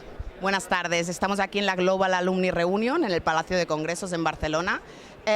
Bueno, explíquenos un poquito el stand que tienen aquí, ¿no? ¿Qué ofrecen aquí hoy a los antiguos alumnos? Bueno, ofrecemos la posibilidad de tener un momento agradable de contacto con Alpha Consulting, en un entorno no específicamente, digamos, de reclutamiento, sino sencillamente pues, de tomar contacto con ellos y de poder hacer un poco de networking y acercarnos a una entidad, institución con la que tenemos una relación de mucho tiempo y muy fructífera. Buenas tardes, estamos aquí con Carlos Oré, Marketing Manager de la Alumni Association del IESE. Carlos, ¿cómo estás viviendo la Global Alumni Reunion aquí en Barcelona, en el Palacio de Congresos? Pues bueno, cada Global Alumni Reunion es única y es diferente en su manera.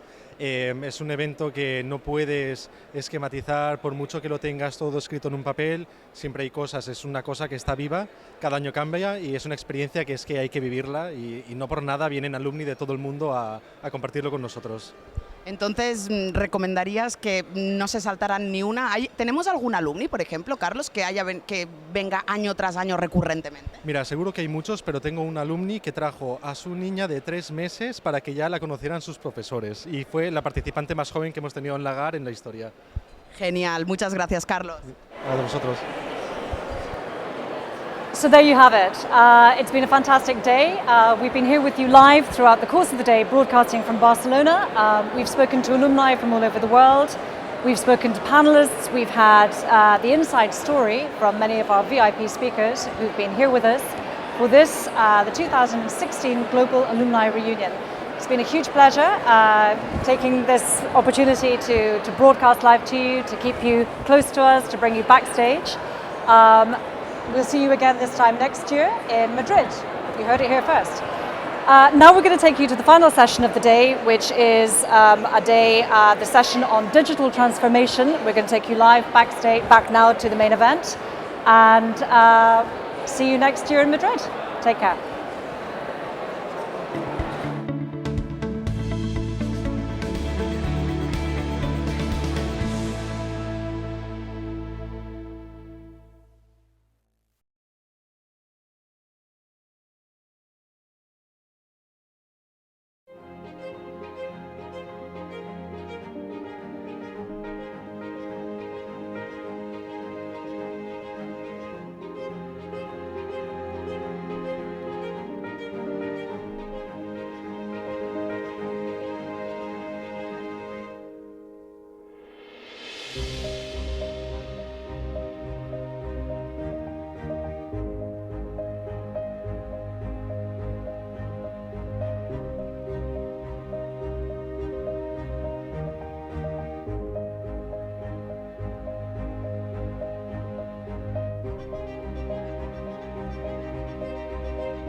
Mejor, sí, sí. ¿Aquí? Sí. Lo único ver, bueno, lo vemos desde aquí, ¿no? Bien. Sí, o te quieres tirar más para allá. No, está bien, venga, aquí.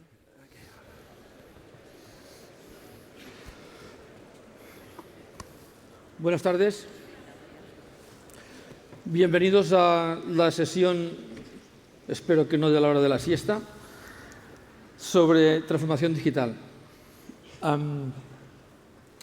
Contamos con don Luis Maroto, CEO de Amadeus. Amadeus es él nos contará lo que hace Amadeus, pero es el revendedor de reservas de hoteles y de avión mayor del mundo. Y con Juan Carlos López Vives, que es el CEO de Telefónica Business Solutions. Luis es máster de la casa y Juan Carlos es padre. O sea que estamos todos en familia aquí. Bienvenidos y gracias. Muchas gracias. Como introducción, a mí me gustaría poner un poco de marco a esta sesión. Supongo que son ustedes todos conscientes que hay una tempestad que se está fraguando, una tormenta perfecta a las empresas tradicionales. Este barco intenta representar una empresa tradicional y aquí está siendo atacada por todo tipo de negocios. No solo la tecnología nueva, tipo realidad virtual o fotografía digital de la izquierda, sino que están apareciendo todo tipo de empresas nuevas, novedosas, que están cambiando las reglas del juego de las empresas tradicionales, ¿no? De hecho, aquí tienen ustedes las ventas de las agencias de viaje mayores del mundo y las dos primeras, Expedia y Priceline, son empresas digitales. Son empresas... Oops, they tell me that the session should be in English. Sorry about that.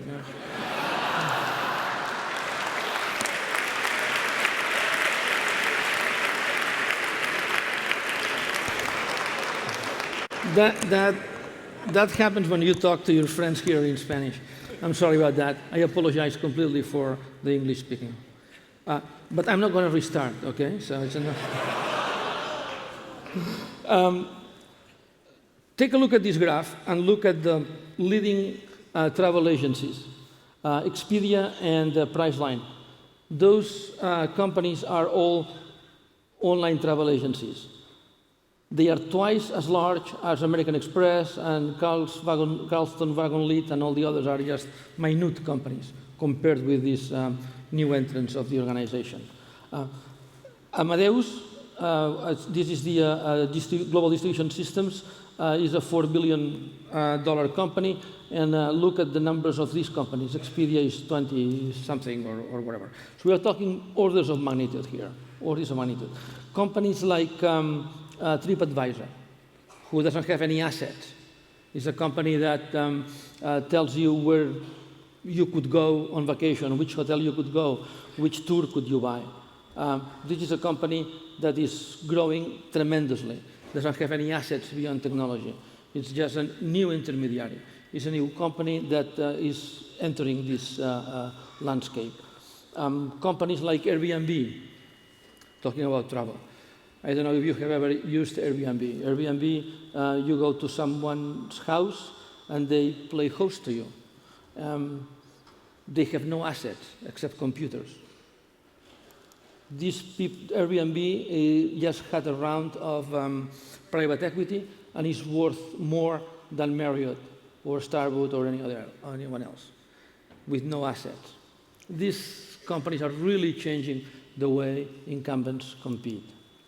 If we talk about telcos, telecommunications, we have a company like Skype. Skype connects 70 million people simultaneously in 2013. Now it's about 100 million people at peak times. And any back-of-the-envelope computation is that Skype has, quote, stolen $36 billion from traditional telecommunications companies by us making, and I'm sorry to say us, me too, making long-distance phone calls as opposed to using the normal telecommunications company. So I think that the stage is set for big changes in these two sectors. If you talk about messaging, Juan Carlos was telling me over lunch, Skype is not the problem is the WhatsApps and companies. Well, look at these people. The number of all these messengers here are millions of messages, millions of users in minutes that are not using SMS, the old per pay, for pay telecommunications industry-based technologies. So I think that the stage is set for two successful incumbents, and I would like to use incumbents not in a pejorative way, incumbents as a meaning that they were here before all these new guys came about. And I think that it's going to be a unique occasion for these two companies that are successful, that are competing in an extremely disrupted markets, to tell us how they do it.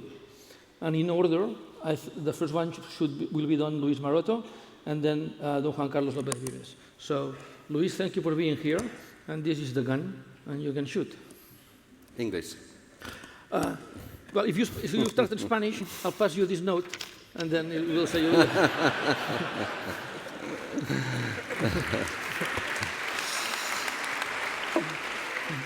So thank you very much for the invitation to Professor Valor and to IESE. As an alumni, it is really a pleasure for me to be here and talk about these changes that are happening in all the industries, but also in the travel industry.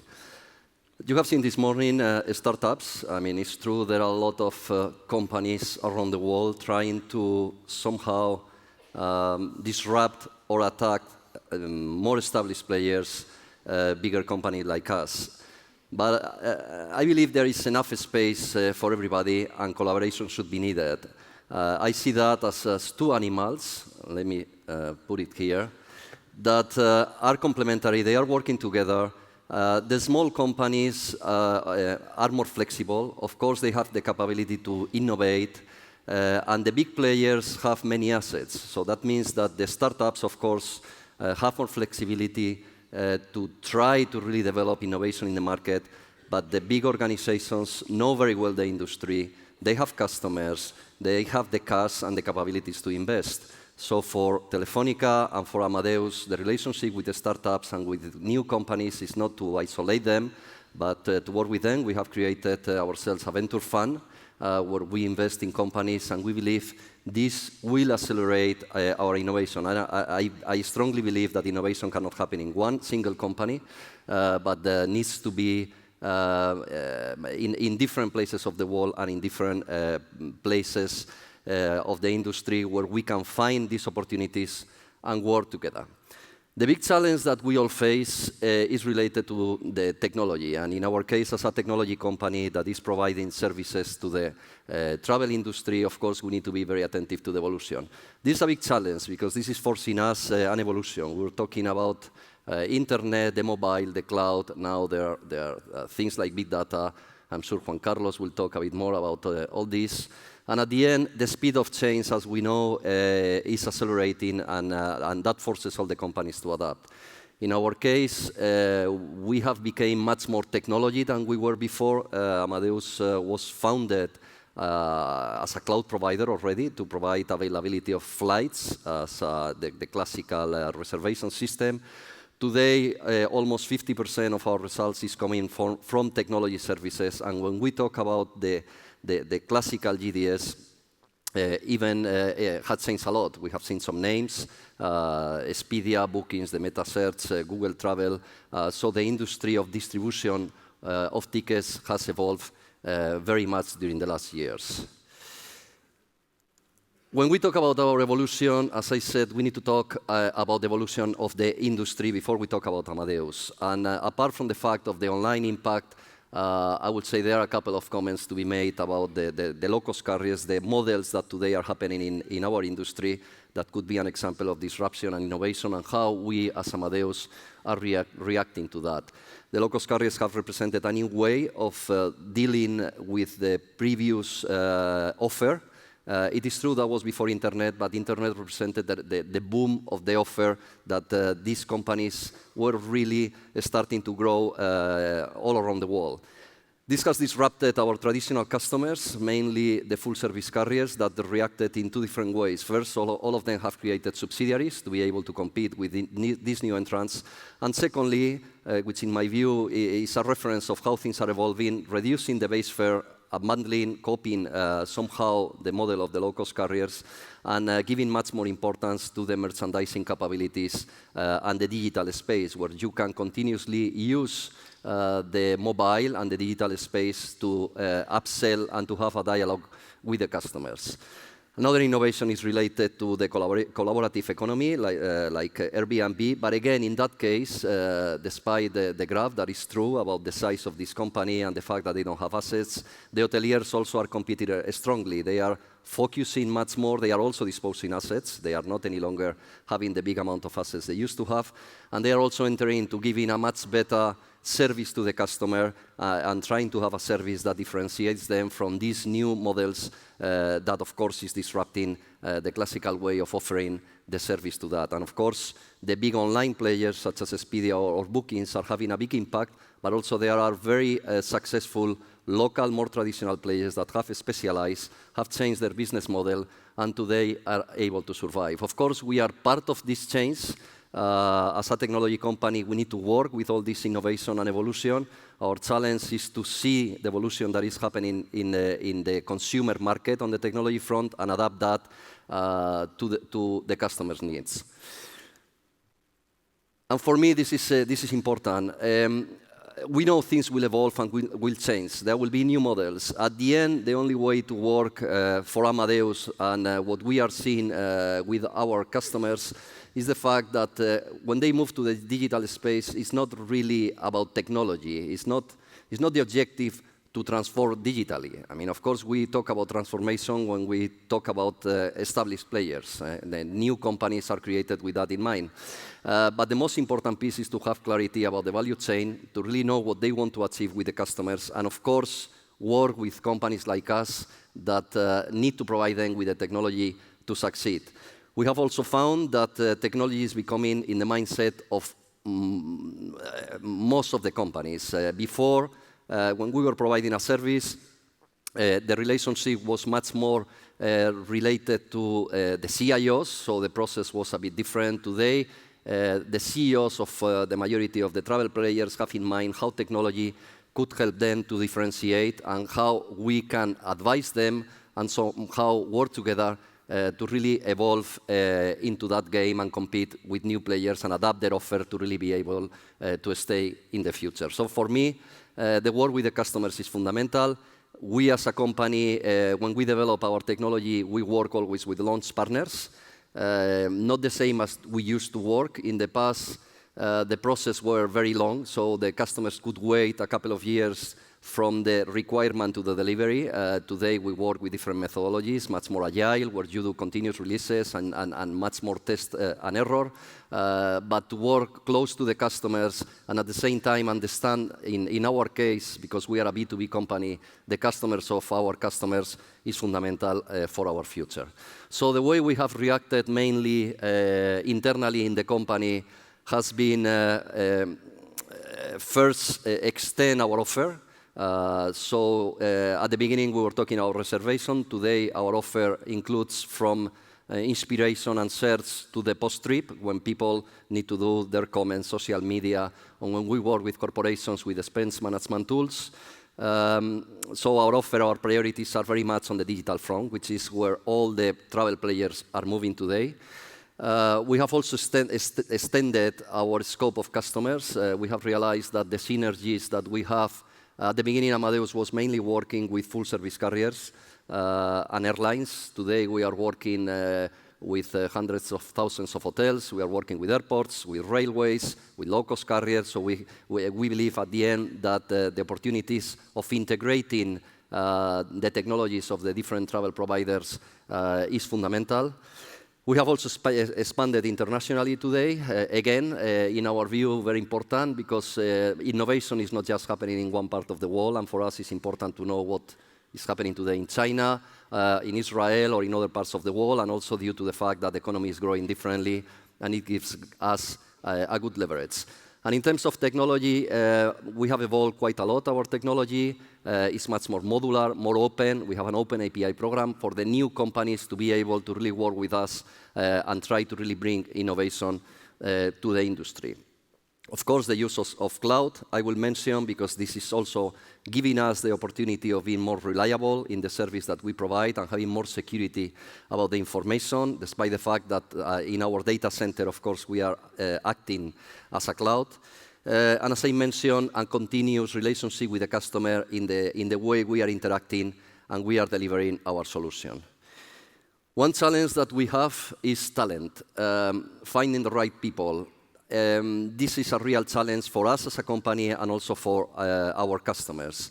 Many of them may have clarity about the product and clarity about the targets, and the big challenge is to have the knowledge, the people with the capability to implement, especially in times where change is continuously happening. In our case, of course, as a technology company, this is fundamental because we need to bring the latest innovations that are happening outside. We work with, as much as we can, with the top corporations. We also have programs with IESE that are very important for our management.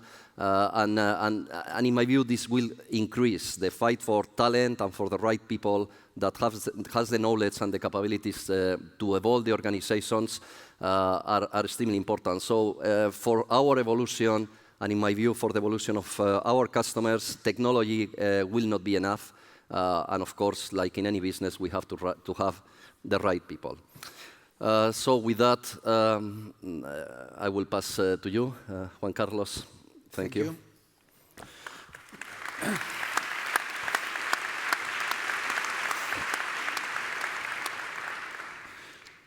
So I hope, okay, it is here.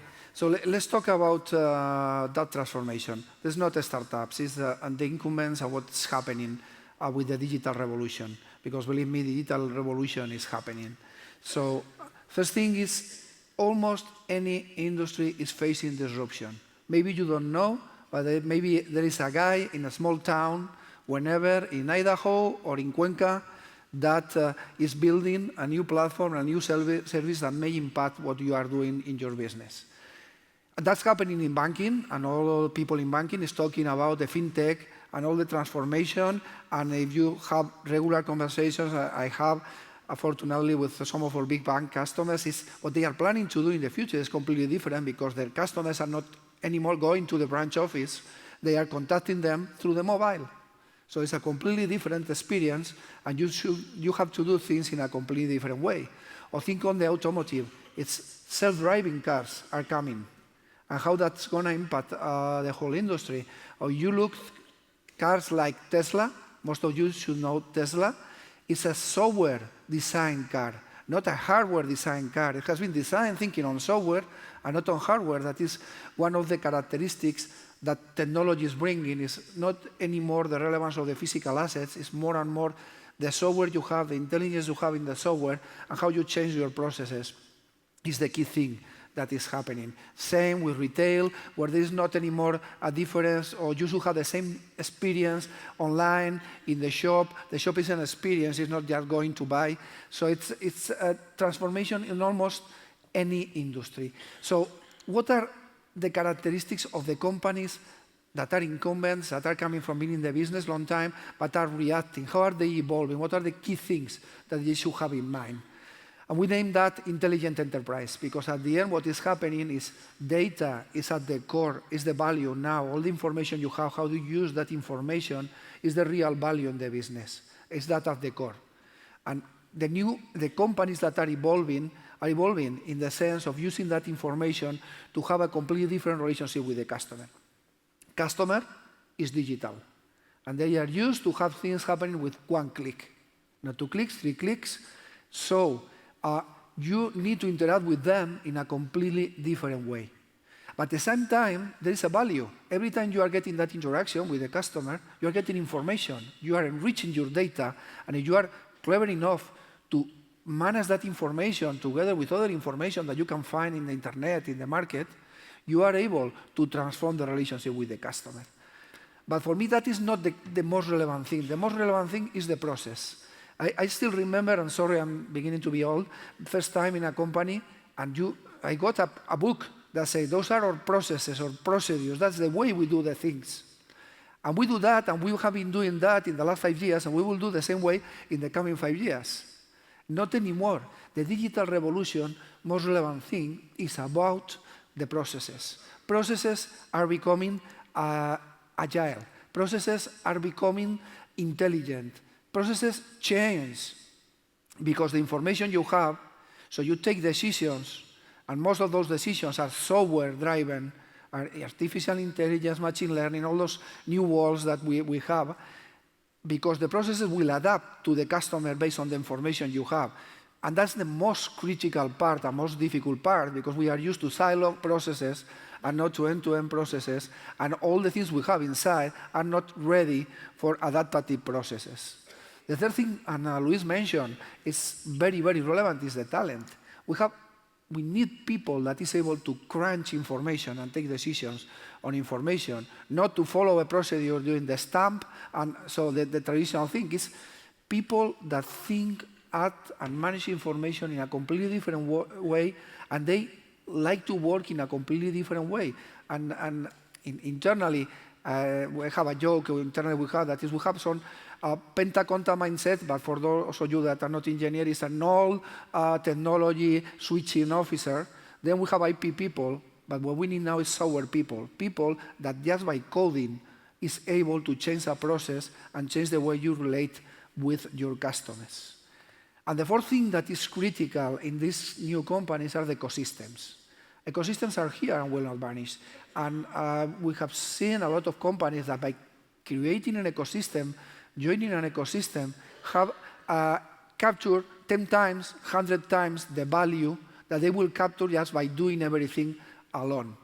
And ecosystems are creating platforms, because more and more the traditional value chains are, in the past they used to be supply-side driven, and now they are beginning to be demand-side driven. And if someone is able to create a platform that is in the middle of the process and manage the relationship between supply and demand, they control all the business. There's things that we see or discuss when we are talking about Airbnb or Uber. It's people that is getting a position in the middle of the value chain and getting the value. And in that global world, the winner takes it all. That is what we see on the big numbers and valuations of companies that have been able to do that.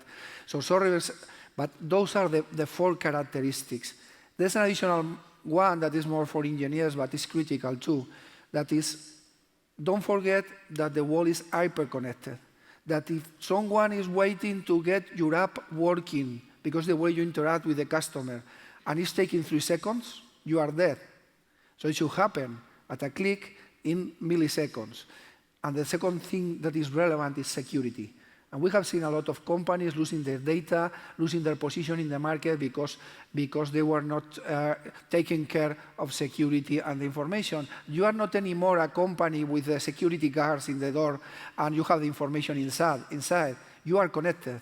The information goes up and down. So if you don't look carefully on security, you may lose your position in the market. So those are the characteristics of how companies are evolving, looking at a different relationship with the customer, process transformation, the talent, the ecosystems on an hyper-connected and secure world. Why this is happening, and at the same time what is happening in the companies is the role of the people managing technology is facing a relevant transformation. I'm not going to try to explain all the names, the technologies that are impacting on the 4 different things. But what is relevant and is happening is in the past, in most companies, the chief information officers used to be a support function. It was not core of the business. Use of technology, all those technologies were not at the core of the business. They were doing the ERPs, they were doing the human resources, payroll things. Now, for doing business, all those technologies are relevant. You need to capture those technologies, get them inside. So the role of chief information officers or the role or the way you use the technology is completely different. It's radically different. This is why we see the emergence of chief digital officer, chief technology officer, chief XX, because companies are not able to cope with the use of technology for the business and not for supporting the business. But if you don't use the technology, you will not be able to evolve your processes, manage the customer in a different way. So that's my summary of what is going on and how the big companies that react in that way are able to cope with what is happening in the business. If you don't have in mind those transformations, you may be dead and you don't know. So the second part, and I will try to be on time, was, and what is Telefónica doing? Well, we are trying to survive as anyone in the same way. What we are thinking is we need to change the way we do business. Our offering is not anymore SMS, it's a completely different thing, especially when we are talking for enterprises, because it's the enabler of the transformation of the companies. For me, the first thing is changing the way we do things. It's not anymore silos. Processes are end-to-end. The way we manage the data should be completely different. The relationship with the customer is omni-channel, and you need to be really adaptive to the information you have on the channel. And don't want to spend time, we may talk later, but just one example of things that actually are happening. You may launch a crawl, do crawling in the internet and really understand, and there's a real example in Argentina, that you have 40,000 customers that you didn't know were there. And then using machine learning, you may realize that 10,000 of them are 90% probability of becoming your customer if you go there and talk with them. It's a completely different use of the information, the way we used to segment the market or to address the market. Or another example, when you have an online proposition for SMEs, this online proposition, you are learning of what is happening and evolving the proposition by seconds. And by doing that, in some countries, we have been able to increase by 10 times the online sales. But that is using the technology on transforming the processes in a completely different way. So by ending, how it impacts to in a telco, working and serving enterprises, is not anymore about communications. The infrastructures are more and more physical, but they are virtualized. The services are more and more software, and the way that you deploy is more software. But it needs to have an architecture in the sense that the data is the critical thing, so we cannot build more isolated pieces. They should be integrated and secure, because what the customers need is to manage all the flows of information in different pieces. So as a summary, that's happening.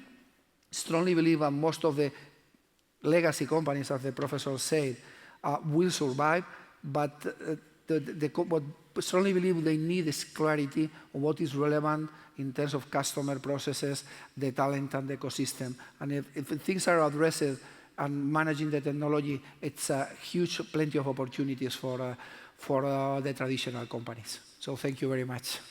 Thank you.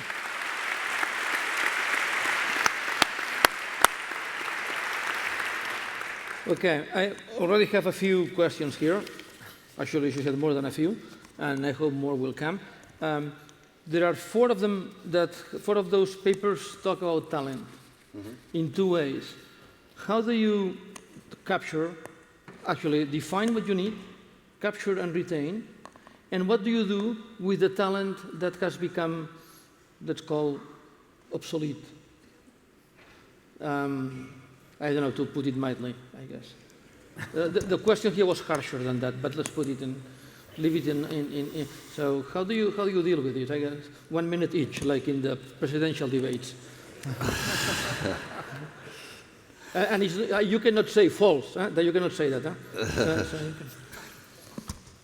I mean, it's always trying to really attract people, going to the right places, and of course trying to get the best talent that you can. I mean, I think it's in any company.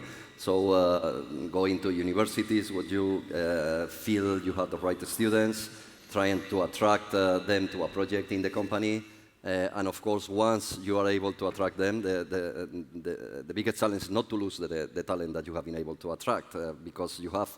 I mean, we have competition, and when Google that sometimes approach some of our engineers, it's quite difficult to compete, okay, and difficult to retain people unless they are extremely happy, because Google is Google, or Amazon, that are coming to Europe and they are making some offers to some of our engineers. So the only way to retain them is that they have a future, they have a project. Of course, training is also part of that, knowledge, some freedom for them to have the capability to create and to evolve in the organization.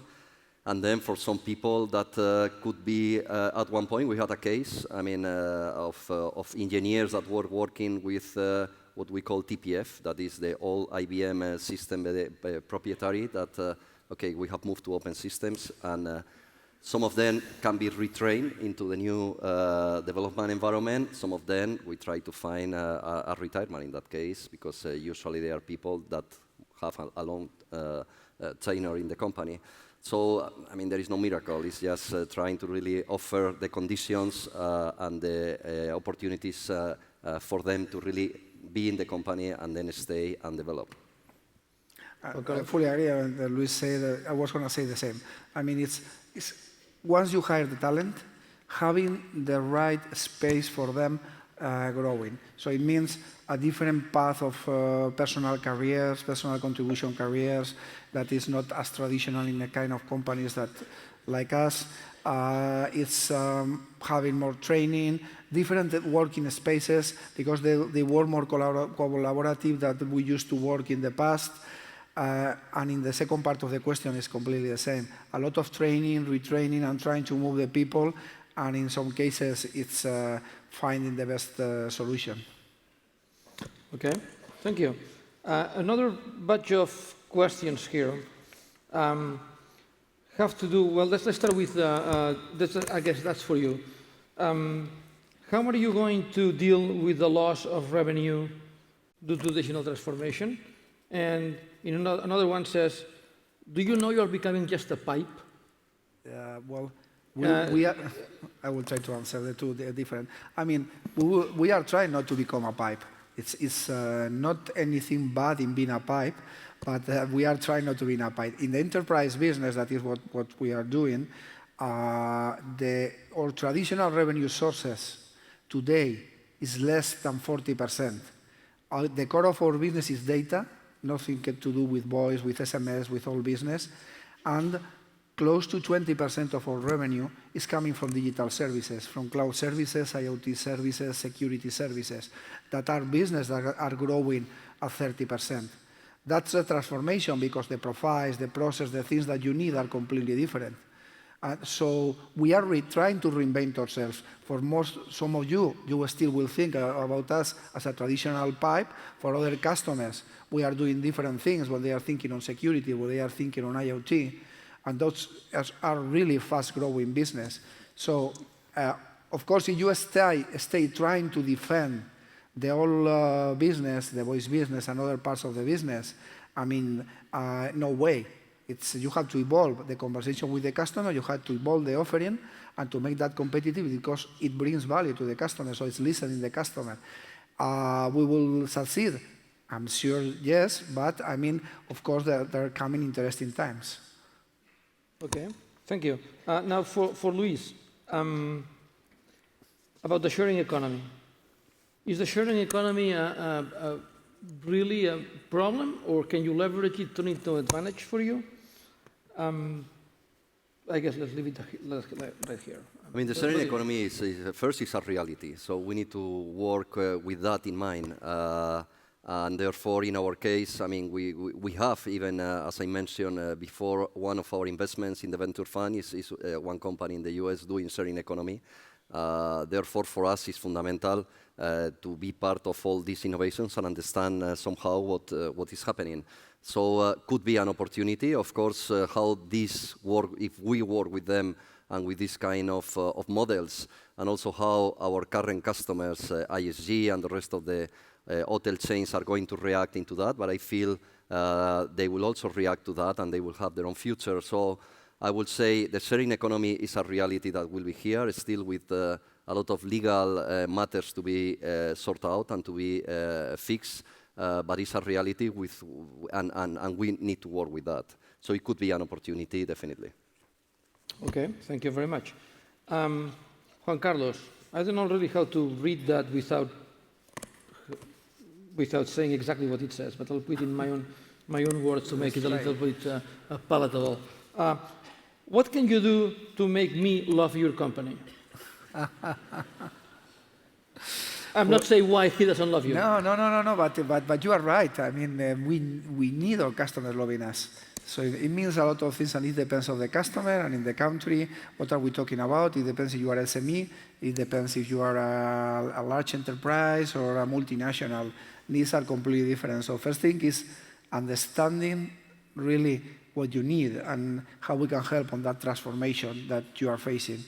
The second thing, or maybe the first one, is quality of services. Maybe it's something that all the telcos we need to improve. It's understanding that things that we are doing have an impact on your business and really ensuring that we secure that we don't impact your business, we help your business. Those, for me, are the two things. The third thing is make it easy, make it seamless. Sometimes in the way we interact with the customers, it's too complex, it's not digital. We are beginning to be digital, we are investing a lot of having digital transactions and letting our customers do the things by one click. In consumer, we have now apps where you can see your children consumption of the gigabits, and you make things, a lot of those things, but we need to make your life easier. I think that's the third thing, and we are too complex sometimes, so that's part of the evolution. So really understanding what you need in terms of the transformation and making your life easier. I think we need to make you love us. Hope so. Okay. Both of you, but in fact, I guess probably you said it first. You say that your success depends on understanding your customer's customers. To be able to add value to your customer by helping him succeed with their own customers. Now, this probably presents an enormous challenge for your sales team, for people that now have to understand how your customer competes. How do you manage this transformation? I mean, we have an advantage, is the fact of being extremely global. And managing, in the case of the airline world, we provide direct technology to around 150 airlines in different parts of the world. So at the end, we get a lot of information about what is going on when we work with these customers that at the end can be somehow applied to the rest of the industry. So of course, before it was easier to work with a customer and understand their needs. But we have realized that sometimes today, some of our customers expect from us more than just providing them with the right technology, but also how we see the evolution of the industry, how we see what other people around the world are asking us, how the industry is evolving, what are the challenges, if the trend is towards more merchandising or personalization, how the other companies are dealing with that. And this is the way we get of being very close to the customers. I mean, we have decided to really decentralize much more than before the company. So much more people that are in the regions, much more people that are in our customers' office, and trying to really share information from the demands and the evolution of the market in that way. So it's trying to get the input from the final traveler, trying to understand from all the spectrum that we have, and with that, support the understanding and the needs of our customers. Well, in one case, it's a bit more complex because of different segments and markets. But I will say, first, by having the right conversations, not talking about just purely technology, but business problems that our customers are having and how we can help, or technology may help them on that transformation. That's one thing that we are doing more and more in different markets, and trying to use that as an entry point of our product and service development. So it's more talking about solutions and not about individual technologies. And the second thing is when we move into SME, that is a relevant market for us too. So small companies, more difficult to have those conversations. We are trying to use a lot of technology. We are crawling the internet. We are using different sources, social network, to really trying to understand much more what's going on in those parts of the markets that are more massive, where it is more difficult to have an individual conversation. Okay, thanks. Let's moving right along here. Both of your companies have had experience buying small companies. Some of them successful, some of them not so successful. In this day and age of buying companies that really are innovative, because they have ideas that will help you to compete better. What do you do what is your formula not to just destroy these people? Any of you can start this thing. I mean, it depends the reason why you buy the company. If it is about technology, yes, we try to, we identify in advance why we acquire the company, the assets that we have, and of course, protect these assets. Sometimes the acquisition is related to customers and to grow in a market where you migrate the technology and therefore you integrate that piece quite quickly. But when we are looking for innovation, we try to protect as much as possible and leave and give them independence. In the case of the venture fund, by all means, because we do minority investments, so it's a different mindset and it's a different way. We are in the board and the companies are quite free, despite the fact that we try to get the knowledge that we get into our core business. But in the case of full acquisitions, very often we keep them as an independent unit. Of course, we need to see how we can complement what they need in terms of market presence, and there are always some synergies at corporate level. But we allow and we give them quite a lot of freedom. In some other cases, as I said, we fully integrate if this is part of our core. So I think it's not the same formula for every acquisition that we do, but very often we give a lot of freedom to small companies that we have acquired if the main reason is for innovation. In our case, it's more or less the same. We have a huge program that we name Open Future, which includes Guaira, includes Amerigo, so what we are trying to really participate in most companies, startups developing, and that's one part of it. So we have people working with those companies, but it's just a small stakes on those companies. When we are doing an acquisition, two different things. First, we are trying to do small acquisitions and not big ones. In terms of we are acquiring a specific technology, or even we are acquiring the specific technology and team and not the full company when we think is critical for what we are developing. And if it's a completely different acquisition, like recently we acquired a big data company, we are doing the same that Luis mentioned, is let them stay alone. Let's try to get people that is helping to get working with the different parts of the company, but not trying. The learning is not try to integrate on companies that have a completely different way of working that the core of the business, because at the end you kill them. So that's how we have an ecosystem. We do small acquisitions that we integrate because what we are buying is technologies or teams of people, and if it's something different, we are letting them as an independent company. If they have to buy a pencil, they don't have to go through your purchasing. Well, we try that they don't need to go through our process for buying the pencil, yes. Okay. Try. Here there are a couple of questions, actually, a few of them, that have to do with the legal status of privacy. Both of you have talked about data, about customer data, getting data, merging data, being able to actually target. Are you worried about this thing, that you may be actually breaking some kind of law and nobody knows until somebody tells you that you are in fact breaking it? No, but we analyze that in detail. I mean, we are not using the data ourselves. We provide the tools for our customers to use the data, but there is a lot of debate about who is the owner of the data. At the end, the owner is the traveler.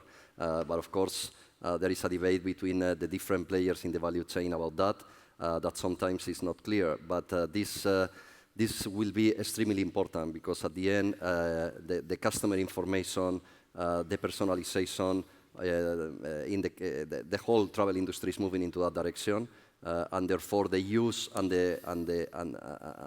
working with data, in my view, is going to be fundamental. And yes, there are some holes in the legal space and sometimes not complete clarity about that.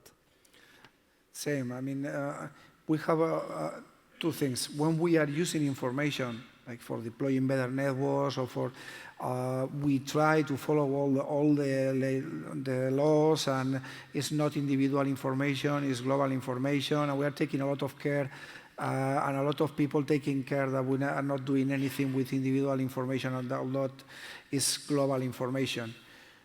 But it's a real debate now on that, and what we are trying is to move in, when we are talking with customers about models where we more opt-in, opt-out. So letting the customer understand much more about the information and letting them the option to decide some information may be used or not. We will listen more about that because it's an internal debate and how we can get the right balance with the customers on really letting them the option, the opt-in, opt-out on way of information. When we are doing internal use, of course, it's bulk data, it's not individual data. We try to follow the law.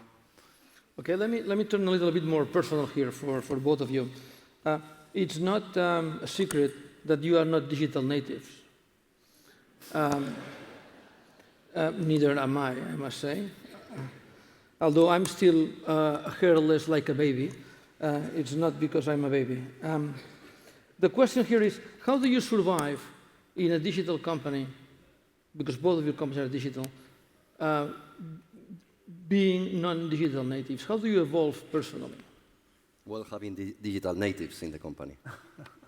Having people that really understand that. I mean, at the end, the digital matter is I mean, at the end, it's business. And as I said, it's people. Yes, technology plays an important role, but at the end, it's about how to evolve the company and how the world evolves. So you need people, of course, that understand more the technology in detail and understand the way these new technologies and these new trends are happening.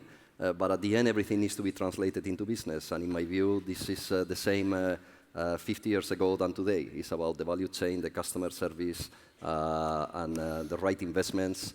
So that's the way. You have experts, but okay, at the end, it's about companies and common sense. And having, that's true, the capability internally in the company of mindset of evolution and change, which is always a challenge for companies that have been successful.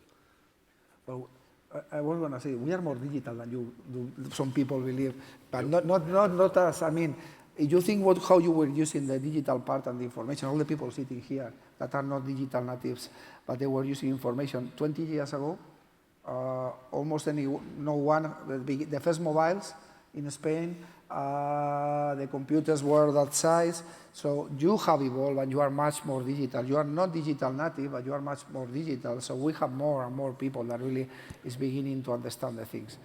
The rest is the same. I mean, having more native digital people that really understand and having more open mind. I mean, it's just that is not, you need more people that challenge the traditional way, that tries to think digital or think digital. But the balance is complex because we may be digital, but you will expect that your infrastructure, your connectivity works every time. So how you balance the traditional idea of carrier class 99.9999 with the innovation, the short cycles, testing, and doing things. So at some point, we need a balance. We need people that are purely digital and want to do things in 1 second, and people that say, yes, okay, but wait a second, that should work, because if not, our customers will be not happy. So it's about open mind and listening different points of view, and at the end, someone has to take a decision. Okay. Moving right along here. There are a few questions that have to do with R&D, that have to do with innovation. All your companies are turning, although they are technology companies, turning into service companies. And the question basically could be phrased, I guess, by saying, who's going to do in our country research on the fundamentals, the physics underlying, the infrastructure, not the services that can in fact be copied and these are vaporized, basically. Aren't we turning into an extra services society in which we will forget the real underlying technology and let somebody else do that, and we'll just be in a layer of services with not very hard to add value?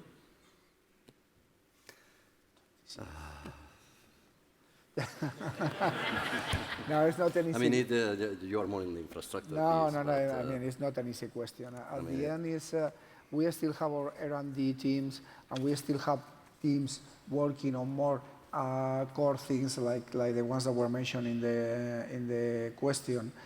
We are not giving up of that, but it's true that more and more teams are devoted to the service experience because that's the reality of the market.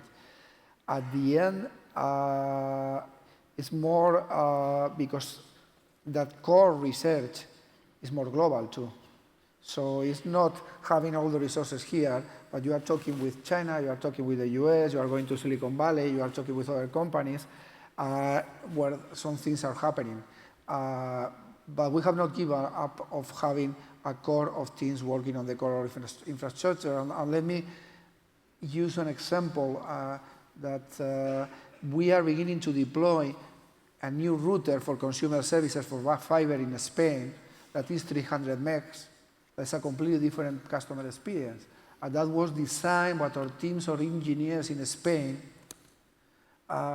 so working on the core hardware and software, on core things to transform the experience. We are not buying anymore what the Chinese guys are doing. Maybe they will build that, but we are doing part of that design because we believe that that's relevant in transforming our customer experience. So we are beginning to do that kind of things, going back to some basics when we think we don't have the solution for addressing the customer needs.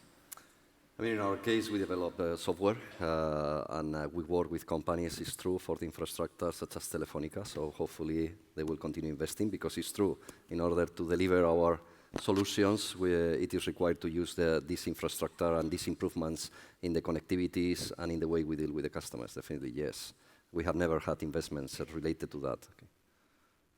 Okay. I guess the last question, because I have many more, I'm sorry because we don't have time for many more, but the last question probably has to do with talent again. And many people in the audience have children, youngsters, that have to decide, well, they decide whatever they want to, by definition of youngsters, but maybe they can be encouraged to study something. What would be your advice for a youngster today? What should they study to be successful? You manage two of the largest companies in the world in your sectors, so you know what kind of talent you need, or you can foresee you'll need in the next 5 years or so. If you had to give advice to somebody, what would that advice be? I mean, I am already debating that, of course, with my children, so it's always Do they pay any attention to you? No, okay, it's difficult, but that's always a difficult debate. I will differentiate two things. One is knowledge, and knowledge, of course, okay, we know there are some areas that in theory will have more future because things will evolve, but everything related to the digital space, of course, will be there. But of course, when you talk about business, there is something about the capability to be flexible, to learn, and to evolve that is learned in institutions like here, like the IESE, that for a career is extremely important, because many of the things that, independently of what they study today, probably will not be valid in 10 years from now.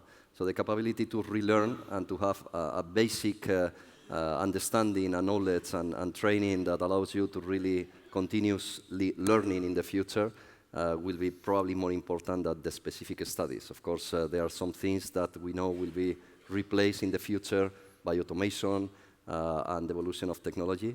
But in general, we don't know exactly how things are going to evolve in 10 years from now. So I would say the basic education will be as important as the specific knowledge that they can get, in my personal view. Sorry because the micro, but it's quite similar. I have 3 projects. One is future engineer, one is marketing, and one is business administration. And I would say the same. You don't need now very specific studies. It's a broader understanding. Things, try to do different things because it's an open mind what will be needed in the future. Only there is one thing that I'm saying them. One thing you should know is coding. I think coding is something that you should know because you will need in the future. The other is more broader, understanding experiences, build experiences, and then you will discover what you want to do. That's my children conversation. But learn how to manage the software, because software is going to be key in the future. Okay. Thank you very much. We're out of time. It has been a pleasure working with you. Thank you.